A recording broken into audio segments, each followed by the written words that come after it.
Administrators have ballooned beyond any reasonable level. Pharmaceutical companies have no transparency. And instead of going after those issues, Secretary Kennedy's calling me a profit monger. Aren't you mad at that? Yes, I absolutely am. The definition of insanity is to do the same thing over and over again and expect different results. Agreed. It's But failed. is it also It has insanity to say, since this failed, better not do anything and cut it all together? He's not saying better not do anything. He cut it in half. Hi, I'm Dr. Mike, board-certified family medicine physician and one of the largest health educators on social media. And today, I'm surrounded by 15 RFK Jr. supporters. Oh, Jesus Christ. My first surrounded claim is that RFK Jr. is decimating public health and should step down as Secretary of Health and Human Services. Oh, shit. I think, did I have this complaint the first time that he's just like a little bit too nice or was trying really hard to be apolitical? Is this one going to be more hardcore? Hello there. Hello, hello. Wait.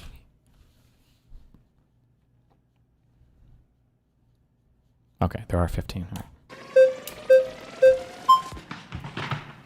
Wait, did he say, he said 15, right? Why does it say 20? By 15 RFK Jr. supporter is decimating public health. What? What is happening? And should step down as Secretary of Health and Human Services.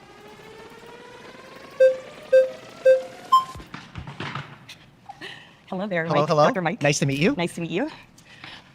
How do you feel about my claim? I think your claim is absurd because we've got someone that is actually challenging, which is science. I mean, science is about scrutiny, not Orwellian obedience. And if we want to find the truth, we should always have both sides of the story and, you know, check out both sides and then find what the truth is. That's interesting because in some ways I agree with your... I will never be able to, it's got to be quiz time. Should I do it to Dinesh? I need to still sit down and figure out what my rhetoric. I just really want to grill the fuck out of people that say shit like this. Oh, okay, you're right. Science should be about scrutiny. What scrutinizing have you done? Give me the last 5 papers you read. Give me the last 3 papers you read. Give me the last 1 paper that you've read. Any. Give me the last 3 abstracts you've read. What science do you do if it's so important that you won't trust any doctor or professional, the AMA or anything else? What do you read? Talk to us about it. It's nothing. Your statement, we should absolutely be skeptical, and science is about proving our initial thoughts wrong. When we do research, for example, we try and look at not just our hypothesis of what we think is going to happen. We actually try to prove the null hypothesis. We actually try to design research that disagrees with us. So I'm curious why you think Secretary Kennedy right now is the correct pick versus what you claim to be the other side. New reviewer here. Can you explain the lore behind banning people on your sub for calling him a Nazi? Just want to know the context if it's not too much. I don't know if I ever banned people for calling Fuentes a Nazi. In my opinion, I still stand by this. In my opinion, there was a time when I think it was after AFPAC, where Fuentes was trying to go more mainstream. If you would have followed Fuentes' stuff like 10 years ago, Jesus, time. I think he was like a lot more outwardly like racist and anti-Semitic. Like I think it was like a big part of his content was like literally, I remember one of the things that he got recorded for saying this as a student was like, if you have sex with a black man, it's the same thing as like having sex with a dog if you're a white woman or whatever. Like it was very much a huge part of what he did. And also the YouTube space was a lot edgier and everything was just way edgier back then online.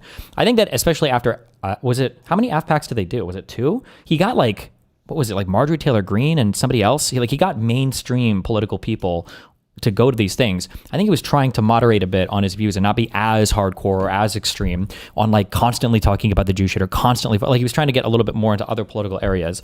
And the thing that annoyed the fuck out of me was every single person on my subreddit, whenever, instead of just criticizing him or being able to fight him on any of his views, it was just obsession with calling him a Nazi and calling him a Nazi and that was it. And I'm like, I just don't think this is a good criticism. Like if you want to attack him on his views, like just attack the views, like just saying neo-Nazi over and over again wasn't doing it. Some people wanted to call him a Nazi. If you wanted to, it's fine. I don't give a fuck. But the annoying part was like my sub was just fucking going crazy. Like Destiny's like trying to sane wash Nick Fuentes or Destiny. It's like, not really. I think all of his views I think are still abhorrent. Like I'll fight him on the individual views. I just think just calling somebody just a neo-Nazi and that was it is you're not like rejecting anything substantively. And then especially if they have started to change their political views. And even now, like he's a more populist-y person. There's the anti-Semitic shit is still there, but it's more like the weird populist-y Christian Catholic shit with like the Jew shit is like a part of it now instead of like the main course. It's just like screaming neo-Nazi over and over again is not enough, in my opinion, if you're going to actually fight against it. But why you think we actually tried to prove the null hypothesis. We actually tried to design research that disagrees with us. So I'm curious why you think Secretary Kennedy right now is the correct pick versus what you claim to be the other side? Let's put it this way. We had to live through the medical tyranny of COVID, and his organization, God. Children's Health Defense, was on the front line of pushing back against that tyranny. I was part of that. I did protests, and I started a rally in Beverly Hills that was very popular. By the end of the year, we had 4,000 to 6,000 people marching through the streets saying, enough is enough. You know, they first, like Fauci, told us, oh, you know, the masks don't work. And then, oh, you need to wear a mask. And then it was 2 masks. So again, the goalpost just kept moving and moving, and we knew it was just baloney. I mean, anybody can smell a rat. And, you know, we just see a lot of the same pattern, like during HIV, for instance. Remember that Bactrim, the NIH and the government were demonizing this with doctors. And then we find out that it actually does help HIV. But they didn't want to cure because they wanted to push AZT, which made a lot of money for Big Pharma. Same thing happened during COVID. Bactrim, they just see a lot of the same pattern, like during HIV, for instance. Remember that Bactrim, the NIH and the government were demonizing this with doctors. And then we find out that it actually does help HIV. But they didn't want to cure because they wanted to push AZT, which made a lot of money for Big Pharma. Same thing happened during COVID. And we had 2. I don't know. I don't know what the bathroom is. AZT, is that how people abbreviate azithromycin or whatever? It's just an antibiotic, right? Hasn't Big Pharma almost cured HIV? Why would they do that? My food's coming soon, so I can eat while watching this. I hate these people. I just wish they should just be banned from hospitals. If you don't trust any of it, that's fine, then don't go. Fuck you. Doctors here in California that had a 99% success rate. Okay, it was Brian Tyson and George Fareed, and they had 7. AZT was an early antiretroviral. Oh, okay. I'm sorry, my bad. What do they call what's the abbreviation for azithromycin? I feel like I say like AZT or AT or something. AZT is a big topic in the Rogan sphere. Oh, so is it? So it's obviously retarded then, right? I'm pretty sure most of these people. Is there a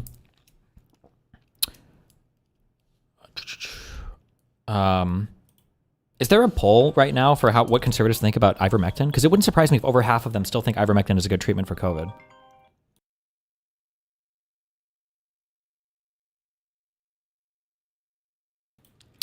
Bactim is just an important antibiotic to use in HIV patients. It doesn't treat HIV at all. It just stops you from dying of an infection. Okay. Because when you have HIV, you develop a lot more infections. So these are just things to treat the infections that you're getting before eventually you get too many die, basically, right?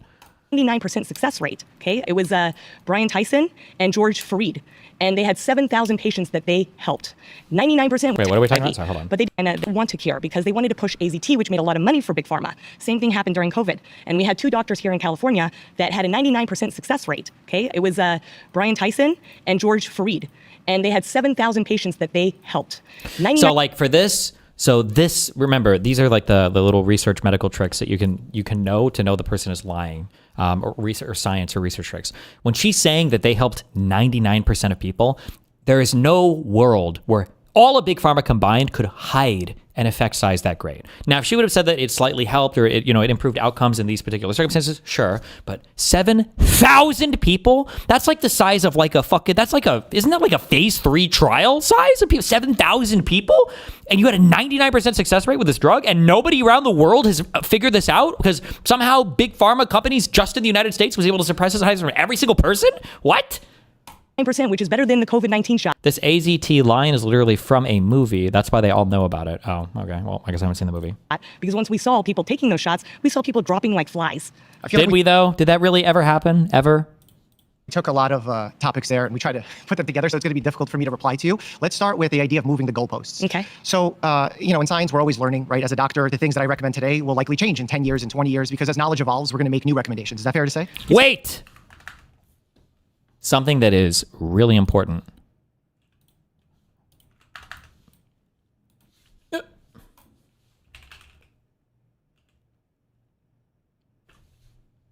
Fuck. Wait, what were the tickets to my event in Arizona?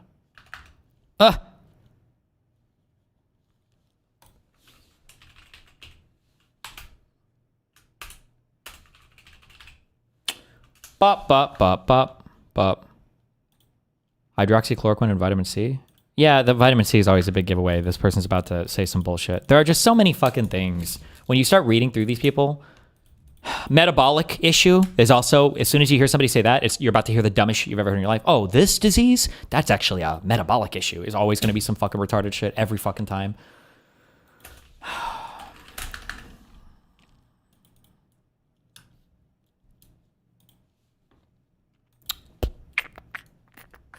toxins or something that detox is almost always complete bullshit. No, it's always complete bullshit. I don't know why I even hedge there. I don't need to hedge on that one. That's always bullshit. Unless you're like, my uncle is having severe problems and he detoxed yesterday. And you're like, detox? You fucking retard? How the fuck does he detox? What happened? Or did his kidneys stop working? Yes. He went to the hospital and he's on dialysis. And now he's dead. That's what I was talking about. And you're like, oh shit. I'm sorry. Wait, here, if you live near Phoenix, come to this event. There's only 2 tickets left. We didn't sell a single one earlier. There were 2 left earlier, and now there's 2 left again. Actually, it's 2 more seats we opened. There's 2 tickets. Boom, buy it. Have a sense of urgency. Tell your parents to buy it. Tell your unborn children to reserve their own tickets if they're going to be born in the next week and a half.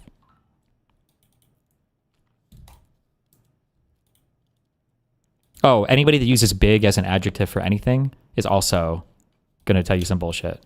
Like, big pharma, big tech, well, maybe not big tech, I guess, because that's not usually used. No, actually, it almost always is used as in a conspiratorial manner now.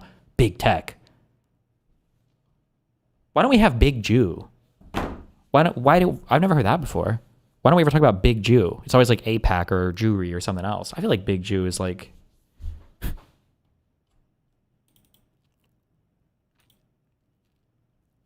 Fair to say, but this is months, okay? And we know that a virus is 0.3 micron.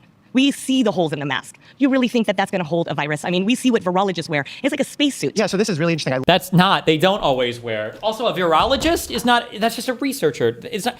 Oh, she just said so many fucking stupid things. Stop. Hold on. Oh, thank you for subbing. DXComX.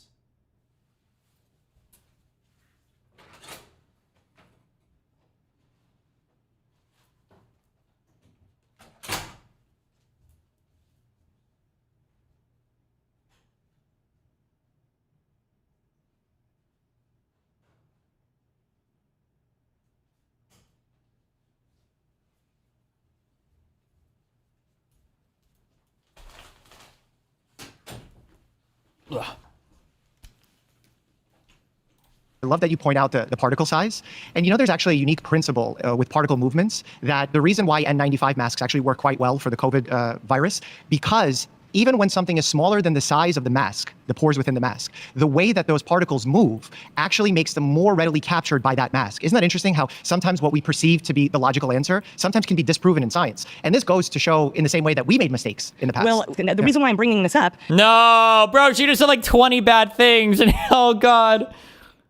Is because they were putting masks on people. So now bacteria is gigantic compared to a virus. We know that, right? Yeah, they're large. And my friend, by the way, was a biology research professor at UCLA. So I've learned a lot from him. And, he went to a very established school, Cambridge University. Dude, hold on. Actually, I don't know the scientific answers, but like when you sneeze, is it actually like viruses that are actually just coming out of when you sneeze? I thought, aren't they like attached to other particulates and that's how they go through the air?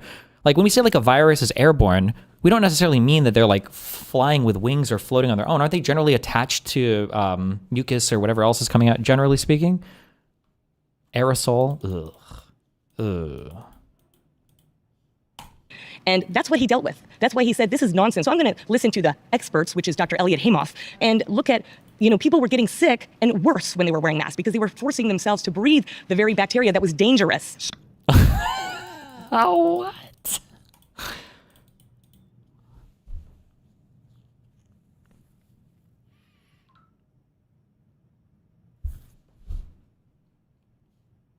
So when I'm in the hospital and I'm treating patients who have COVID-19, for example, I wear an N95 mask. You think I'm wearing that mask to potentially make myself more sick instead of protecting myself from the patient who has COVID-19? Well, I believe that you believe that it works, I believe that you believe that because the medical industry, I believe, has been corrupt for a long time. What makes it corrupt?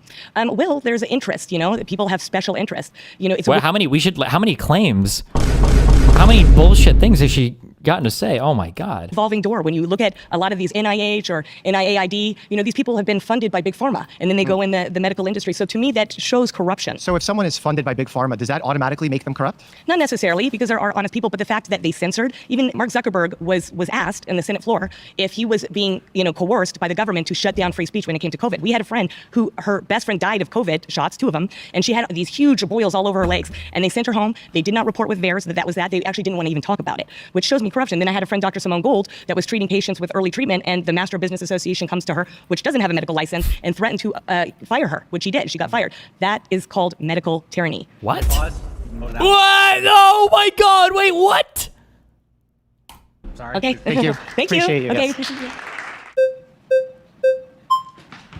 Hello. Hello, sir. How are you? Brian. Pleasure, Brian. Nice to meet you.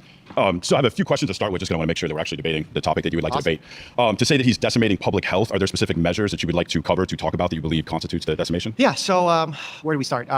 In order to do good public health, in order for me to know what treatments are right for my patients, we need to do research.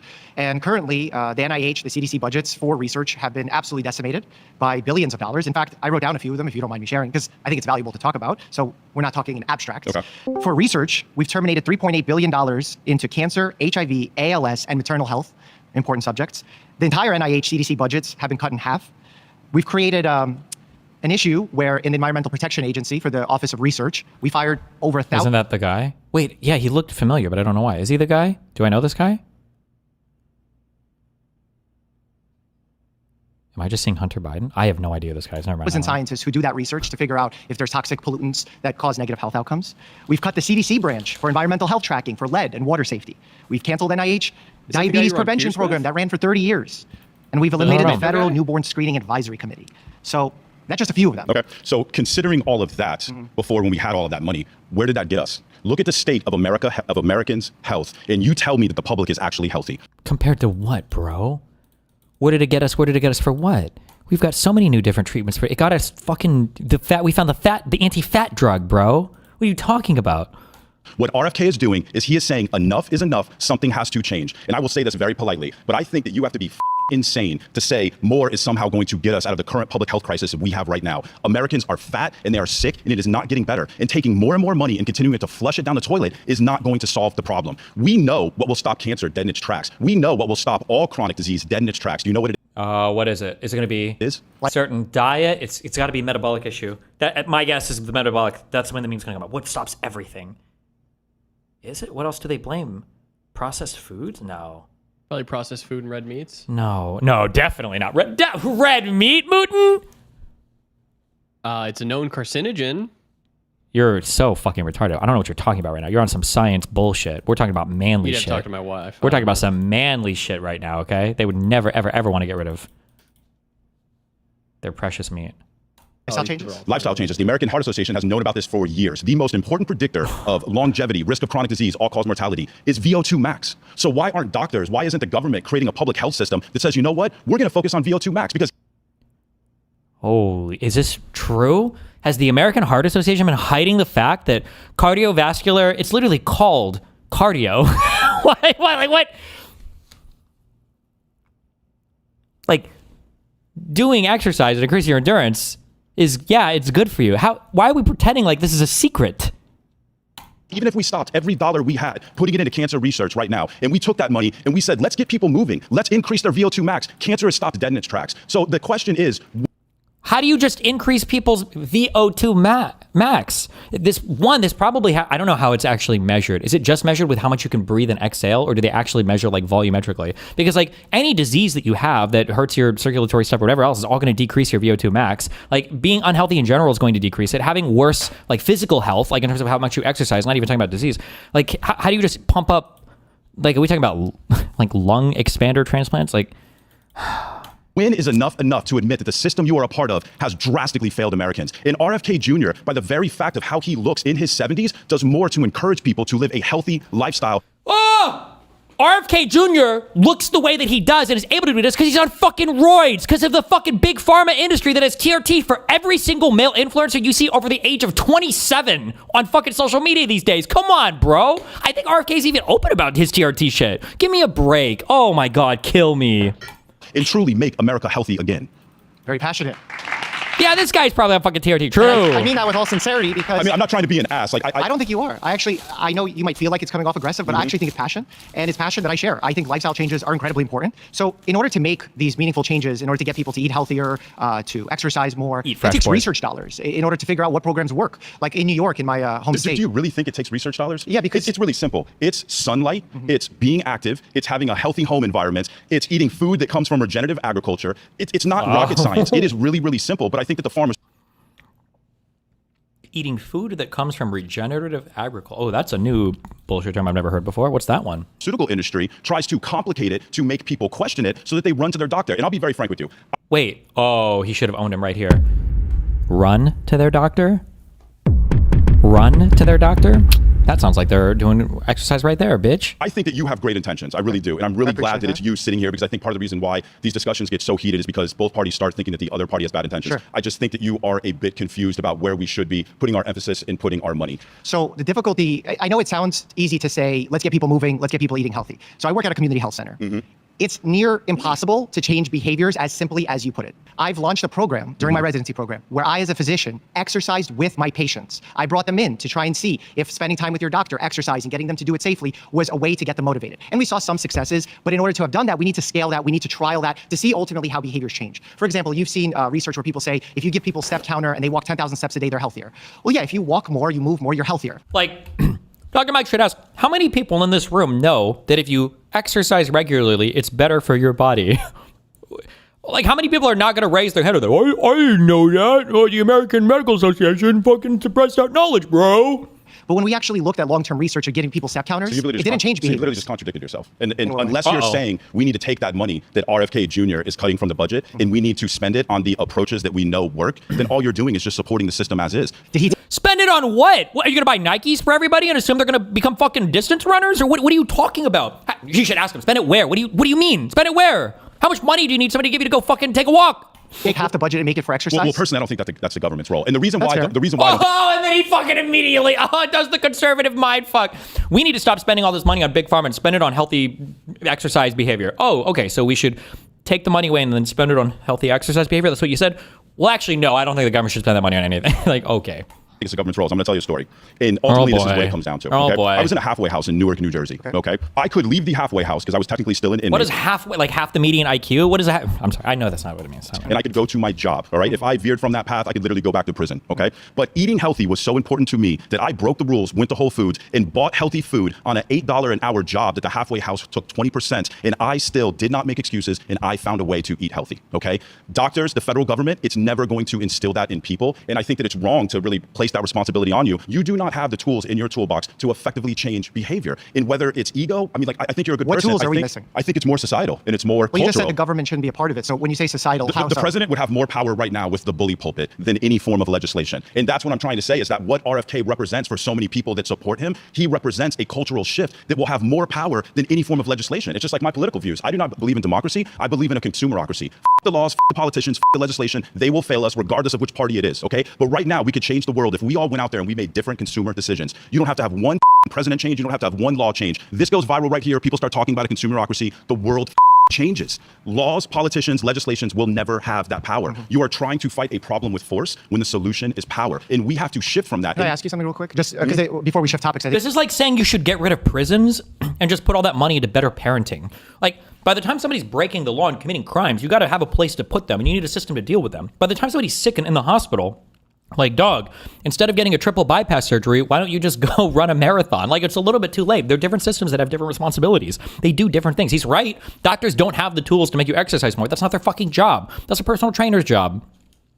it's important. A lot of what you're saying, I want to say back to you, and you tell me if I'm seeing your point well, is that individual responsibility here is more important than societal responsibility for keeping people healthy. I respect your viewpoint. Now, this is my viewpoint, and tell me what part of this you disagree with. I think individual responsibility is incredibly important. I try and instill that in all my patients. That exercise is important. I try all different strategies to try and get them individually motivated.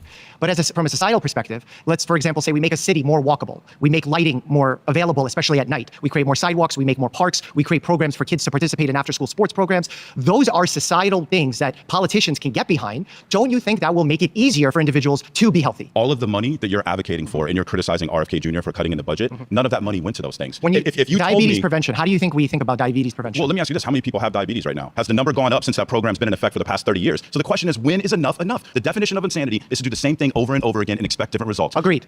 It's but failed. is it also has failed. insanity to say, since this failed, better not do anything and cut it all together? He's not saying better not do He anything. cut it in half. Okay, but is he doing nothing? Yes. No, Tell me what he's done not to doing encourage nothing. people's exercise. Okay, what about the law in Texas that he passed with, I forget exactly what it was, but he's going around, he's essentially using what would be considered his bully pulpit. RFK Jr. passed a law in Texas. What does the law in Texas do? Make you exercise more? What? What does the law in Texas do? And he's trying to inspire people and make cultural changes. And ultimately, But that's he can going be to an be more inspirational powerful. figure and not be the head of Health and Human Services. So it's really simple. Where has legislation gotten us? We take all of our time, all of our energy, and all of our budget, and we put it into legislation. it's been and, ineffective. and here's the deal. Whether you want to admit it or not, when you have something Don't agree on that. Why are you throwing your whole industry under the bus, Dr. Mike? No. What do you mean? We've got, even if you're talking about diabetes, we've got groundbreaking treatments for so many different things. Like pharmaceutical people or doctors or researchers can't help it that people are also getting fat as fuck. Like, what's the implication here? That big pharma is making people fat? thing like pharmaceutical companies funding 70% of research. Do you think junk food is healthy? No. Do you think burgers and fries are healthy? Not at all. Why in the first month that Secretary Kennedy was put into office, he's sitting at a Steak and Shake talking about how brave it is that they're frying beef tallow? Do not. Well, first of all, putting fries in beef tallow actually is not unhealthy. Oh, I knew it. That's why. See? You see, Mr. Mooten, you dumb fuck. It's never going to be a concession on like actual healthy or unhealthy Yeah, foods. you're right. It's going to be the manly bullshit. And this guy doesn't even have to work for his shit because he's probably fucking jacked to the tits on fucking TRT. I have low T, and that's why my doctor puts me at 1,500 fucking nanograms per deciliter, whatever the fuck. I need this. This is my natural levels. Don't mind this gut on my bad attitude. I fucking did it. It's not about whether or not it's Jesus. unhealthy. Do you think sitting at a Steak and Shake, one of the leading contributors to our obesity epidemic, I do not agree. is that valuable? I do not agree with everything that he's done. I also. What do you agree with besides the Texas individual? I think that before he was getting to office, he was supporting regenerative agriculture. I think that regenerative agriculture has the ability to change the world. I find it comical that people drive Teslas because supposedly they're scared about global warming, and yet they eat vegetables, and they have no idea that there's 550 gigatons of carbon in the air from topsoil depletion, specifically related to vegetable growth.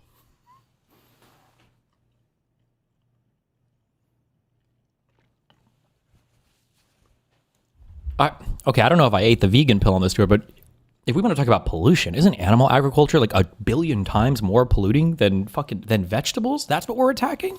What?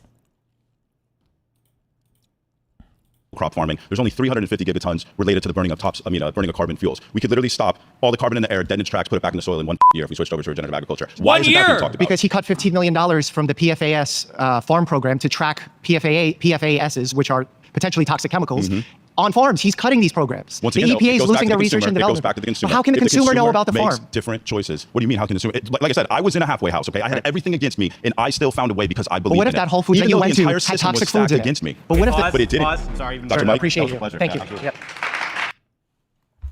You can just say, oh, okay, so your solution is we just need every single person to make different decisions. Thanks, get the fuck out of here. Can you bring somebody on that wants to say some real shit? Hello, hello. Nice to meet you, Dr. Pleasure. Mike. Nice How to are meet you? as well? I'm excited to be here because, a lot of times when people do these debates, folks want to win. And genuinely, I want to learn from you guys and learn what we're doing wrong in healthcare that's impacting you. So I'm all ears. I completely agree. It's not about winning. It's about getting to the truth. And I think we all can agree that we all want the truth. And that's why, that's one of the reasons why I support RFK is because he supports transparency. Okay. And especially with like vaccines and healthcare and everything like that. Another thing about RFK is that he's working to get fluoride out of the water. Why do we have fluoride in the water in the first place? Is it for dental care? I think that's an individual thing. If you want strong teeth, you should probably just brush your teeth and floss. You know what I mean? You shouldn't rely on a government regulated system of. True. We need to get rid of the fluoride. We need to load it up with fucking antipsychotics. That would be the number one way to improve society. Our water system to give you good dental care. Like, I feel like there's ulterior motives. Are you know what I mean? against government programs that try and help groups of people as opposed to just individuals? Not necessarily. It just depends on what it is. Well, because when we say in America that the chronic health diseases in children is going up, it is. And I think I agree with everyone here on that. Statistics don't lie. But one of those chronic issues is dental disease. So if you know we what I can think do can something. be improved by that? I think parents should stop giving their children so much sugar. Or maybe we should look at the food industry and ask why there's so much sugar in absolutely everything. Can you walk in? Oh, what would we do to change how the food industry operates? What would be a thing that you might pass? It Regulations. Starts with the letter R, yeah, and it rhymes with Regurgitation. undulation. Yeah. Chew gum at the same time? Are you going to bring up correlation? No. Yeah, you can walk and chew gum at the So same you time. can do both things. Like Sorry, I shouldn't make fun of that. My bad. Giving their children so much sugar. Or maybe we should look at the food industry and ask why there's so much sugar in absolutely everything. can you walk and chew gum at the same time? Are you going to bring up correlation? No. What did correlation even have to do with that? Oh my god, she's so fucking dialogue treed. Holy shit. Yeah, you can walk and chew gum at the So same you time. can do both things. Like, why can't we encourage patients and parents to not overfeed their kids can. added sugars We can. and make government programs that improve children's health? But there's no point, like, why would I want water with an extra ingredient if I could just have pure water? You know what I mean? Why would I need a government organization can to buy put water a without chemical? fluoride But why in. should I have to buy it? I think water, obviously, nothing's free. Do you I'm getting really pedantic here. Water is not pure water generally, no?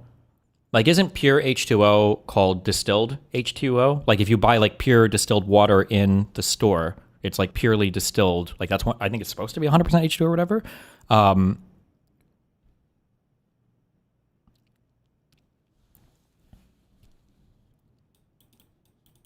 Like I'm pretty sure people keep saying pure water will kill you and is bad for you. I feel like there was a YouTube video that came out on this, and now everybody's repeating this retarded fucking. I seriously doubt pure water will kill you. My guess is you probably need some amount of electrolytes or whatever, but we probably get plenty of fucking sodium and everything else from our diet that I seriously doubt drinking pure water will fucking kill you. Destiny, you're splitting hairs? Well, no, because adding a little bit of fluoride to the water, you know, if it already has minerals and other shit in it, she's acting like I could either get pure distilled fucking water or I can get this poisoned fluoridated water.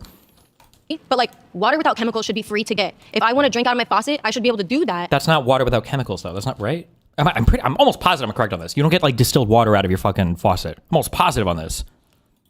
Without having fluoride in it, without having to worry about fluoridosis or any other like, you know, overfluoridation, you know, in my body. Why would I not be And you're privy against to that? buying a filter to get rid I'm of not against that, right? but why should I have to go out and buy that? Well, because everything, what I mean? everything in healthcare or public health always has a trade-off. Like if I'm giving anyone any medication, any therapy, there's always risks and benefits. So when we think about the benefit of putting fluoride in water in order to get kids to have healthier teeth, we think about the impact on the general population. And in fact, you're right. There's been some research that shows people who have high levels of fluoride, especially children, actually this doesn't apply to adults at all, but only for children, they can have neurologic issues. Exactly. However, it's very important to look at the numbers and the areas that were studied because certain areas like in Asia, they have naturally Pure water would leach minerals from your body.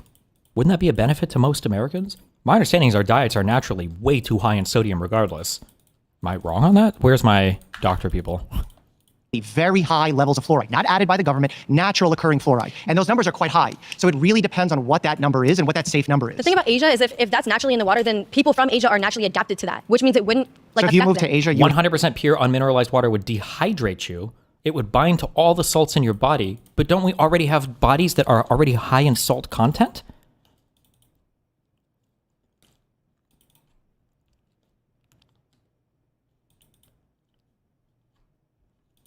have neurologic issues. If you said then people from Asia are naturally adapted to that, which means it wouldn't like So if you affect moved them. to Asia, you would have neurologic issues? If you said it didn't apply to adults, then maybe not, because I mean, already, as a child. You know, as a child, probably. If you're not from that area, your body's not adapted to that, which means if there's studies shown that people who have high levels of fluoride in their body have neurological issues, then yeah, I'm sure that they would. Well, but also, on another note, hold on one second. On another note, why? Because if there's fluoride in the water and fluoride in the toothpaste and chemicals in our food, there comes a point where these things start stacking up, and I would much rather have kids with cavities than kids with neurological issues. You know what I mean? That's a false choice. It's- You're not choosing kids with neurologic disease or cavities. That's not really the two choices you're making when you're making that decision. So then what's the choice? So I guess my question to you is when you say chemicals, like oxygen's a chemical, water's a chemical. So how do I am trying to really get down to the core of your argument to better understand you. I'm not Okay. trying to get you Yeah, to gotcha, yeah, I promise. yeah. So like, how do you decide what a chemical is? Is dihydrogen monoxide a chemical in your book? Can you give me like the short version? Dihydrogen monoxide. Is that oxygen? No, that's water. Water. Oh, water. But like, that's what I'm saying. Like, you can I'm make not a anything. chemist or anything. But I'm not trying to trick you. No, The that's a point is to show compound. That's a you- compound. That's a chemical. There's a thing, but there's a difference between endogenous chemicals, things that I can make my body makes, right? Right. And exogenous chemicals that But does come your from body make external- water? Does my body make fluoride?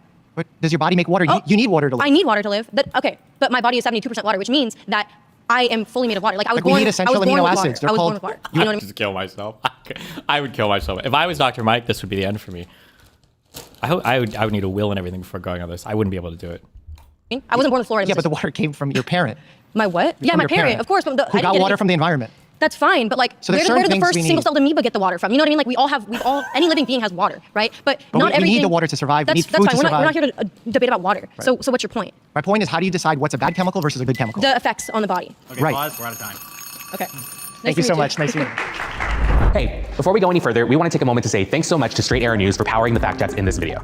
Straight Arrow News is on a mission to raise the bar on journalism in a time of media bias and mistrust. Straight Arrow News helps you quickly find trusted information you need to understand the news, allowing you to dive deep into the topics that matter to you and the world around you. Their work is trying to break the bias bubble, helping you understand how every side of the political spectrum is reporting on a story so you get a full picture of the news. That's why we're so happy to be partnering with Straight Arrow News. They deliver the facts, unbiased, balanced, and designed to make sense of a complex world. There is an optimal amount of salt for your body. Salt being a general term for many chemicals like calcium, potassium, etc. You can easily wash out a significant portion of them by drinking distilled water. I don't believe you. I think you would have to drink distilled water for like weeks to have this happen. There is no world where somebody accidentally drinks distilled water for a day like, oh, I'm dying, I'm dead. All of my electrolytes are gone. They're all gone. I don't believe you. Link me something. I'm looking it up. This looks like bullshit. It looks like you have to do this for like months or years, like chronically, drinking like ultra purified water. I'm guessing also with no other sources of electrolytes in your diets. This was on a YouTube video. You guys saw this and you're going full fucking retard. Somebody put this in a YouTube video. If you drink ultra pure water, it'll fucking kill you. And now you're on some retarded shit. Stop. You're trolling me. Getting you the clarity you deserve and news you can trust. Go to san.com/surrounded or click the link in the description to check it out. By clicking that link, you're not just supporting this channel. You also take advantage of a better way to get the news. Welcome back to Trustworthy Journalism. Thanks again to Straight Arrow News for partnering with us. This answer is the best I've read. I think you might be right. I am right. I looked up IVs as well and why we don't use pure water. Well, there is a balance in your body. There's like an osmotic balance that you have to have between salts and fucking water or whatever. Like a saline solution is, I say salt, I don't know how broad salt is, but it's like salty water. That's what saline is. Because you can't, especially if somebody needs an IV, if you were to IV them up with a fuck ton of water, if they're already like lacking fluids, well then you might throw off that balance. You might actually start, fucking with somebody for sure. Sure. On this episode, now let's get into it. My next surrounding claim is that the Maha movement is We sabotaging didn't even debate the last claim. Okay. the doctor-patient relationship. Hi, doctor. Hello. Pleasure Pleasure. to meet you. Okay, so repeat your claim for me. My claim is that the Maha movement is sabotaging the doctor-patient relationship. Okay, so for me, I'm going to take this back to COVID, and I don't want to stay on this topic. I had the Delta variant. Okay. And I went to the doctors, and I told them, I'm sick, got tested positive, and my doctor told me, go home until you cannot breathe. Okay. At the same time, we didn't have any of the Scary advice. Yeah, we didn't have any of the monoclonic antibodies. We weren't offered any therapies where I was listening to doctors and then watching them be censored. So I think if anything damaged the doctor-patient relationship, that was it. For me, I actually had a friend run up to my house from Huntington Beach, about a 2-hour drive, brought me azithromycin, hydroxychloroquine, and ivermectin. Within 48 hours, I started to recover. Wow. Wow. You had a disease whose runtime is anywhere from like 5 to 12 days, and they brought you a bunch of random bullshit at some point when you were sick, and in 2 days you got better? Oh my God. That's fucking crazy, bro. A lot of drugs. Yeah, but at the same time, I think that hurt the doctor-patient relationship more than anything else. Because your doctor sent you home without treatment? Well, that doctor and 2 telemed doctors. I see. All of them. No drugs, nothing to treat Can what I I say something had. about Absolutely. that? I'm saying that the Maha movement is sabotaging the doctor-patient relationship. And you're talking about how the COVID pandemic sabotaged the doctor-patient relationship. Correct. You know what's wild? I agree with you. I think we sabotage. It's too friendly. Wait, I thought this was a meaner interview. Either I read this in my sub, and some people in the chat were saying it's not an interview, but like a Jubilee thing. This is way too much agreement. Sabotage the doctor-patient relationship. Great. So can you talk about how the Maha movement's impacting it? Well, I want to share with you what I'm going through right now because a month ago my husband collapsed and had a brain tumor. I'm sorry to hear that. It's glioblastoma. That's terrible. And I don't want to cry. No, why? But Is glioblastoma, that's like the you're fucked one, right? That's like the one that like peppers all over and is it glioblastoma or whatever? Or is it glioblastoma? No. Take a breath. yeah. Totally acceptable to cry. Yeah, but what I'm running into now is Oh no. Finding out that it was either caused by the vax or caused by processed foods, and if he would have been on an all fruit diet or something, it would have cured him earlier on, but since Big Pharma I don't know, we'll see. they want us to do standard care. Where I think as a patient, we should have the right to try. We're currently looking into Dr. Sun Xiang's trial for his bioimmunity therapy. Okay. He's getting treatment at Cedar, couldn't ask for better oncologists, but we cannot treat him with bioimmunity therapies until he goes through chemo and radiation, which basically, if he's not doing bioimmunity, that's going to kill both his good and bad cells. So for me, this is really personal at this point. I am looking into it, and I'm seeing the people that you want funded getting in the way of my husband's treatment, where I and my husband as a patient should have a right to try. I just wouldn't be able to do it. We need to have like a section of people that we train as like doctor houses. So take all like the ASPD, like the antisocial doctors, and like give them to these patients, okay? Oh my God. Correct me if I'm wrong, because I'm not an expert in oncology. Okay. Isn't there such thing as right to try legislation that already exists? There is, but I don't know why. Like, for instance, it's the FDA's in the way. But the FDA is currently run by Secretary Kennedy. So he's My guess is to what's happening here, maybe. My guess, I don't know why I'm guessing this because all this shit is too complicated for me anyway. My guess is they have an insurance company that covers treatments, and the insurance company is like, maybe we should like try the stuff that we know has some positive outcomes before jumping into your very weird hypothetical experimental treatments that have no proven outcomes yet. I don't know about this bioimmunity thing she's talking about. I'll admit, bioimmunity sounds like a thing that immediately sounds fucking stupid to me. But I feel like I just saw like a fucking R Science post like a week ago that said that they actually had engineered some way to create like cell immunity to certain types of cancer. So maybe there might be maybe what she's talking about is a real experimental treatment. I don't know. I don't know the doctor. I don't know anything else. And based on everything else she said, I wouldn't believe it. But Well, you're and again, enemy right but now? see, right now, 'Cause then we're on the same team. Well, but at the same time, we can also go back into Biden's administration where all the money was going into changing kids' genders. All the And- money? Well, a lot of it. A lot much of that of it? was, well, I don't know the dollar amount, but again, Is that all the money. important? I think that the whole industry has failed us, and I can't agree. even go back into who's in power. What I do like about Kennedy, if we're going Yeah, to please. stick on Yeah. Kennedy, I like that for the first time I found out how dangerous this water bottle I'm drinking out of is. I like for the fact Oh that they're my taking these God. dyes out of food. I like that they just passed where they're going to lower the drug prices, where Oh, yeah. we end up paying the same amount as people from all over the world. These are things I like. I don't think that I've ever seen a perfect HHS secretary, and I can agree that there's things that Kennedy probably is doing that I don't agree with, but there's definitely the thing that I like about him. Do you think she's had fillers and other work done on her face? Like, that's not okay? That's fine. That's not scary, but Is he's opening up other options where before I feel like everything was, you must do it by this. And again, I would like to see the FDA broken. I've been trolling Dr. Soon nonstop to the point I've gotten in touch with him, but my husband's starting chemo on Tuesday. Yeah, that's a lot. It's a lot. That's a lot, yeah. And so there, I the just system- barfed all over you. No, look, you're the person that every time I make a video about, I think about. Every time I'm going to the hospital to work, you're the person I'm thinking about. Every time I fact check one of Secretary Kennedy's claims, you're the person I think about. You're the person I want to Way get too accurate nice. information. Not information from Biden's secretary, not from President Trump's secretary. I don't care who's secretary. I want you to get the honest information so you can decide what's right for you and your husband. And currently, I don't feel like that's happening. And I'll explain why so you could decide if what you think I'm saying is bullshit or not. In 2024, when Secretary Kennedy was running for president, he was on stage and he talked about how GLP-1 medications, these Ozempics, Wegovy's and such, paralyze your stomach. They do these terrible things to your body. They're poisoning our nation. In Europe, they're illegal. All of that is untrue or overblown. A year later, he's standing with President Trump, celebrating that Americans are having access to these medications. How can you believe what he's saying when every time he's flip-flopping about the truth to you? When in early 2000s, he's doing interviews about mercury. He says vaccines save hundreds, millions of lives. And then now he's telling you they're a big problem and causing people death. How do you decide when he's telling the truth versus when he's not, when there's constant hypocrisy coming from him as an individual? Well, I don't think that it's 100%. I think that there's good things and there's bad things with anybody that's in power. I agree. And Oh for me, my I God. honestly am not coming here just hand gung-ho. waving. I want to learn from you. I think That's you are amazing. I here in good appreciate that. faith. I don't think that you're a bad man just trying to win the argument. And trust me, I've sat in this chair where that's exactly what the person in the other seat wants to do. What I would like is to see freedom for you as a doctor. What I would like to see is freedom for me as a patient and to be able to pursue those avenues that are best. Again, as far as Ozempic, you know what? If you eat too much ice cream, I say cut down on the ice cream. I'm not 100% behind that whole Ozempic thing because I think it's vain. I think that What about there's- for people who have diabetes? well, I think that there's better ways for them to lose weight. My ex-son-in-law has diabetes and the bad kind, and yet he drinks alcohol. You know, that's probably worse for him than anything. But I do like what Kennedy's doing as far as not The dyes you mentioned, the right. dyes and the plastics in our food, getting the pesticides out of Yeah, our so food, let's thing talk like about the that. dyes because I think that's an interesting point. A lot of people talk about red dye number 40. Right. That there was some research showing that kids who overconsume it have higher rates of hyperactivity and potentially tying it to ADHD. You've heard that. So that research is real. It Right. does exist. It's shorter term, but it does exist. So I actually think removing these petroleum-based dyes is not necessarily a bad thing. I think it's a plus side into Secretary Kennedy's agenda. However, the issues that you're talking about giving doctors a chance to be with their patients the way we're spending time together is a systemic flaw. We don't get time with our patients. The difference between seeing a naturopath versus a primary care doctor is that the primary care doctor usually spends 5 to 10 minutes with you. And that's not because they don't like you or they don't care about you. It's the system sucks for them. well, and also because they probably have to spend 10 plus years in school and doing their specified training and doing their residency and everything else. Whereas to be a homeopathic fucking retard, you just have to watch 7 YouTube videos and then throw the title on your office. So can we get Secretary Kennedy to change the system? Really quick, what I would like to see happen was you as a physician be able to reach across the aisle and work synergetically with other doctors that are specialists in other areas. I mean, people do this. I don't know what's best or not best. I feel like I've heard doctor friends complain about this though, where you have like a team of doctors. Because I've heard some people say it's nice to be able to just see one doctor for everything, and I've heard some doctors.